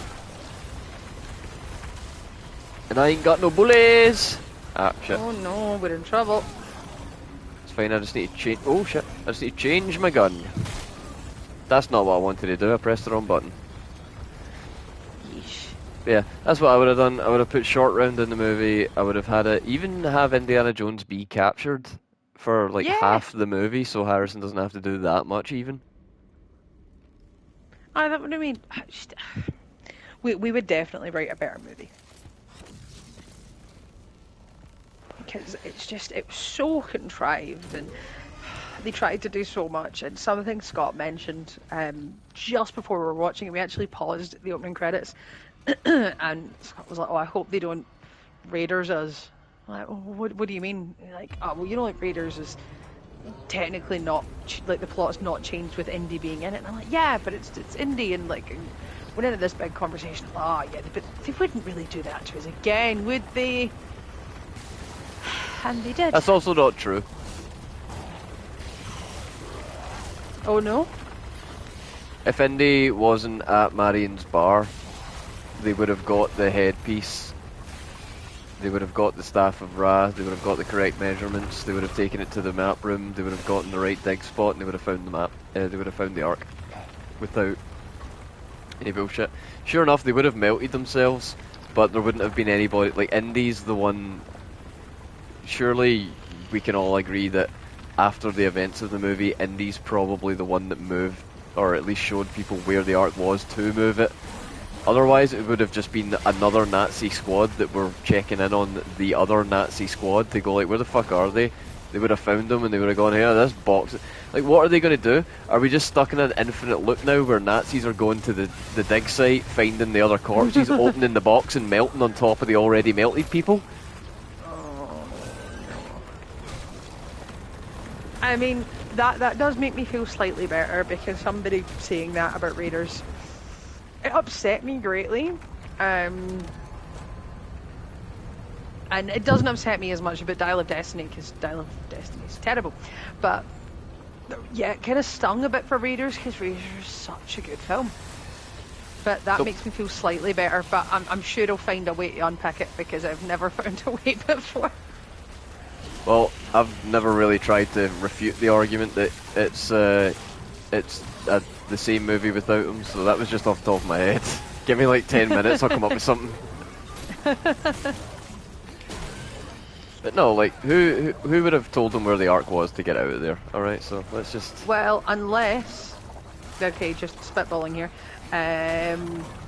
Marion, at the end of the day, she was the one that had the medallion in the first place, so...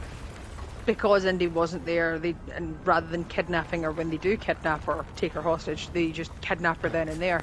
She ends up along for the ride, and she still ends up tied up. She still doesn't get melted with the Ark of the Covenant. She still has to make her way back. And she can be like, oh yeah, the Ark's there, by the way, the right people get it, and it ends up where it ends up. Yeah, potentially. Like I said, give me a wee bit of time and I'll come up with something a bit more bulletproof. Oh, this train! This is gonna be us all week. This train. Right, okay. I think I've identified one of the problems with the train segment that we are on currently. And that is that the shotgun is dog shit. Yeah. So we'll just not use that. And we'll see if we have a better time. So goddamn, can I get more blue stuff, please? So that I can throw more guys about. It's insanely overpowered. It's kind of disgustingly mad to overpowered, think. to be honest. Yeah, that we get through so much of the game before realizing, this is kind of good. That's my tail when I'm playing games, you know. Bloodborne, how long did I go with before I like parried anything? Yeah. Pretty much not until I had to. I pretty much do that as well in games, even with Elden Ring and Breath of the Wild and things like that. I don't like parrying things. I don't like having to spend the time learning like that timing. I just go, right, can I hit it? Okay, can I do damage? Can I do damage long enough to not die? Right, we're good. Wow, I just shot that one because between doing that to the 3 before it, I forgot what the button was. Oh no. It's that time of night. Hey, a couple of Yep. gurt packs, right. The game's being generous with me now. It's taking pity. Which is worrying. That just means that it's taking Always pity because it worrying. knows that I suck. Yeah.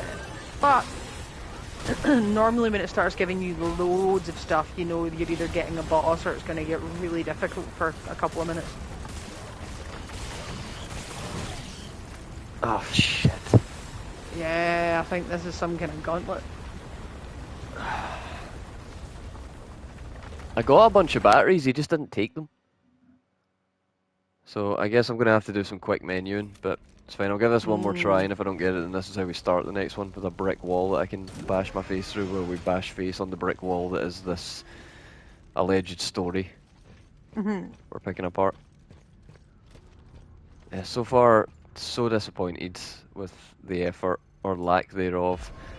Yes. And it's just kind of, it's tarnished the reputation of a character that is absolutely Yep. beloved. And that just seems As to is be happening Kathleen more and more these Kennedy's. days. That just seems to be her modus operandi. I mean, South Park took a shot at her, that's fun. At least people are starting to wake up to it. Yeah. Too little, too late. Sadly. And it's something that does happen more and more often these days with franchises. And it's a conversation I was having with my siblings earlier because they were telling me about what Disneyland was like. And we've now got Disney 100. So Disney's 100 years old this year, apparently. Or the Disney company, anyway. And it's interesting because all of a sudden we've got all these reboots. And all these IPs that are suddenly being Disney have done it for years. They've remastered more and more and more things to increase the shelf life, like the intellectual property rights on these pieces. And now, because the stories are getting to the stage that they're gonna enter public domain, they've got to do something with them to keep making money off of it and to keep exclusivity of that money as well.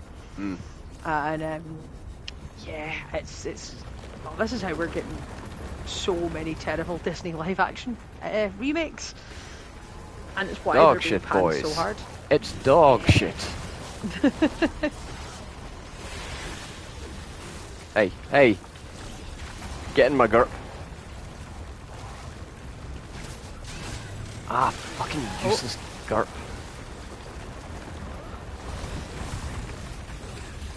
There's one near me and I dear. can't maneuver. You Oh. dick. I don't have time to do this. Whoa, best dodge ever. Oh, I'll never do one like it again.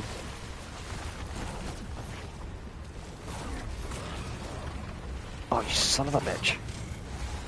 Cool. oh,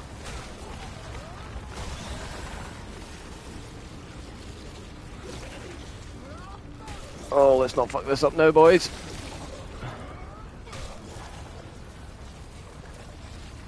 Where's that third one?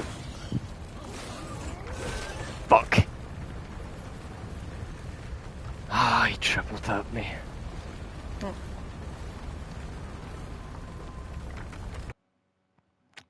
Damn it.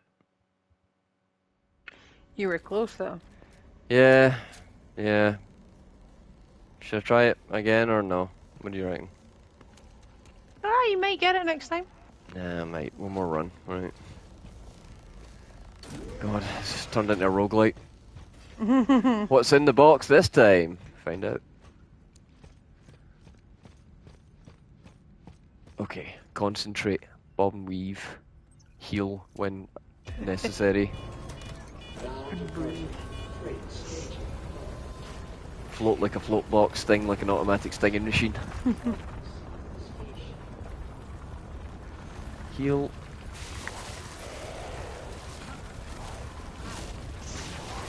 I don't know about you, but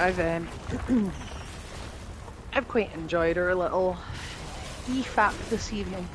It's been a while since we've done one, and obviously I know we've got a bit of Dial of Destiny to finish, so we could maybe get something else and continue on with that from next week as well, especially if we've got more Callisto to go.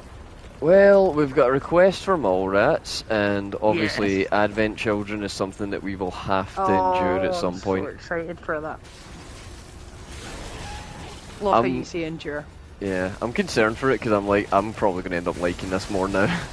I look forward to it, and I think it's probably going to take us an absolute age to get through it because I'll be stopping using going. But what about this? Especially if it doesn't line up with FF7 Remake, because I know there are things that are different, and I know there are things that were kind of inspired by Advent Children. So like I know that the bike comes from Advent Children and things like that. Fenrir, So, yeah. Yeah, so that will be super cool to see. And with that, with Ever Crisis, and then with like the little UP DLC, I am absolutely dying for Rebirth. Not just because it looks amazing. It genuinely looks like the best game ever, the game. It's insane what they're doing with it. Every time I see more footage of it, it's just more hope, more hopium on the pile. Please don't fuck this up. Please don't please don't let Nomura come in at the end and do something weird. And just make it mental. Yeah, like I don't want Nanaki to unzip himself and he's actually like Scarlet. She's been running around on all fours. Yeah. And Rebirth comes out. Oh, right, I have just checked. Rebirth comes out on the 29th of February. Mm-hmm. And I have just checked that is a Thursday. Oh. So we'll get Remake. We'll sit down and play some and then be like, stream? Nah, sorry, I'm busy tonight. We might need to take a tactical stream break that night just so we can play it. I mean, I'm for it. I'll make a pact with you just now that's cool with me. Yeah, that's cool with me. Oh yeah, I think I did it that I time. need to share it with. Oh, nice. I need to share it with Scott as well. So normally, but what we did with the original, with FF7 Remake, I played some, and then Scott played some, and we kind of went back and forward. But Scott never went further than me, so that I could like experience the story. And then he played like the last third of the game on his own. Is that a boss? Then, I think it is. Are you a boss? Is this the final boss? Oh, I can't pick him up. Oh shit. Yo, he's a boss. Ow. Yeah, he's a boss. Oh, that's hard. I don't need to do that whole fucking gauntlet again, do I? Let's hope not. Oh, thank God. It starts from here. Oh. Okay, well, let's quickly take the boss out, see what bosses in this game have to offer.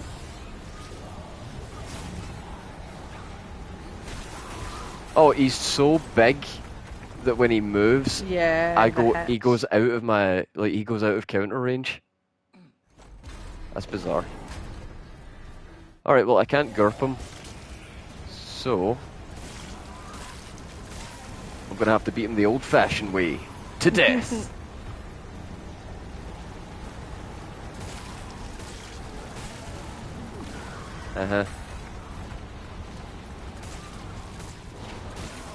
Doing it this way kind of takes the challenge out of it, because I'm really just backpedaling until I need to hold left. Yeah. Like...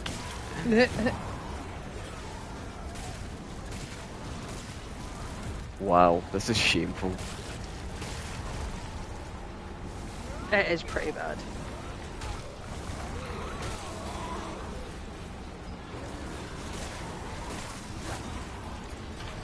Jesus Christ. I'm not even. I'm not even like had to push right for a bit of flavour.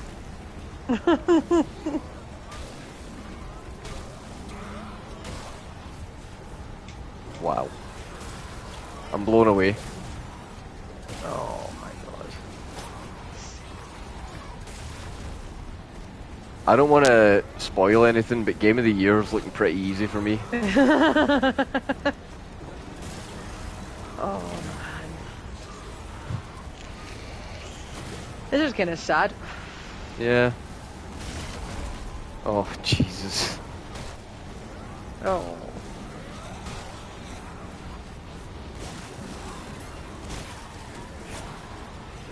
He's not even got an arm to hit me with. No.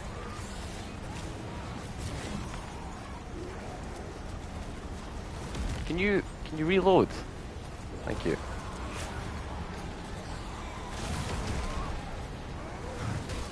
I've not even got any commentary for this at this point. It speaks for itself. No, yeah, it really is, isn't it?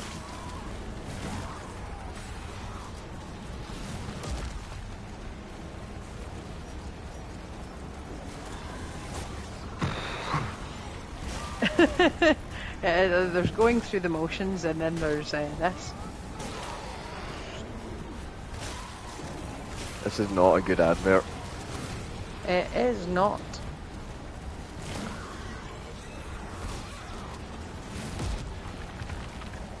It's the exact same moves as well. It's like there's no ounce of difference. You're moving the same way the whole time. You see, I haven't even had to like change what direction I'm dodging or nothing. No. It's so lazy. There, I changed it just for a bit of flavour. And he has changed absolutely nothing. Is there something I'm supposed to do here? Like, he doesn't have... I'm not sure. No, yeah, it just looks like it's a moment for me to get some free damage. Oh, there we go. I've phase shifted him. Maybe he'll swing twice now. He'll be a bit more nimble. Nah, he's just swinging more often.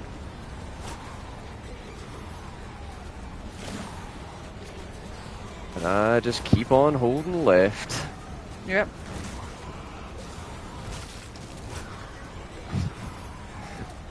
This can't be intentional. No. Oh, you're kidding. After all that? Oh, that was mean. Fuck's sake, we can't leave it. It's starting on a boss fight. Hang on.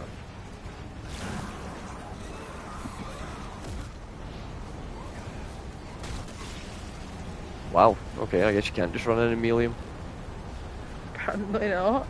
Fuck, right, okay, hang on. Sorry, 2 seconds. Mhm. Oh, I'm starting to hate this.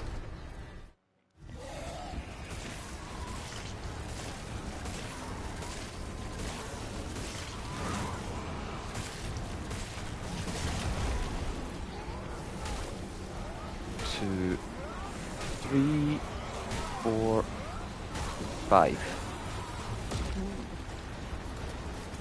Spicy.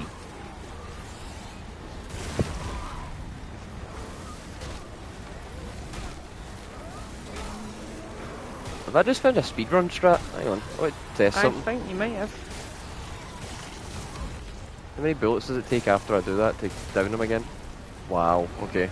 Mm.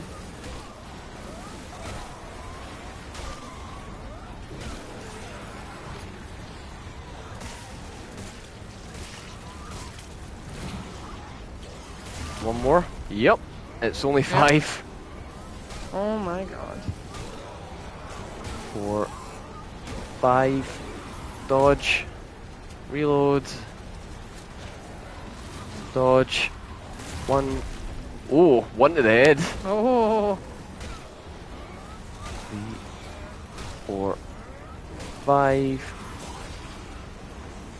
Fuck off. Oh. Ah, you know what? Do I just leave it here and I'll start with this next time? Yeah, why not? Yeah. Getting fresh. Lame. Still a good run though, and I'm enjoying like talking about something else so that we don't need to focus on it. Yeah. All right. Well, that was fun. We'll be back next week, finishing off the Indiana Jones and the Dial of Disappointment discussion. Yes. And I'll be back on Tuesday. What am I playing on Tuesday? Oh God. FF8. Jesus, that's right.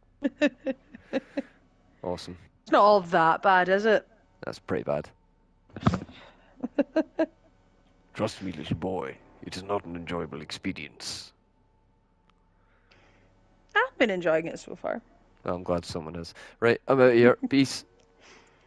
See you later. Bye. Almost caught you off guard that time.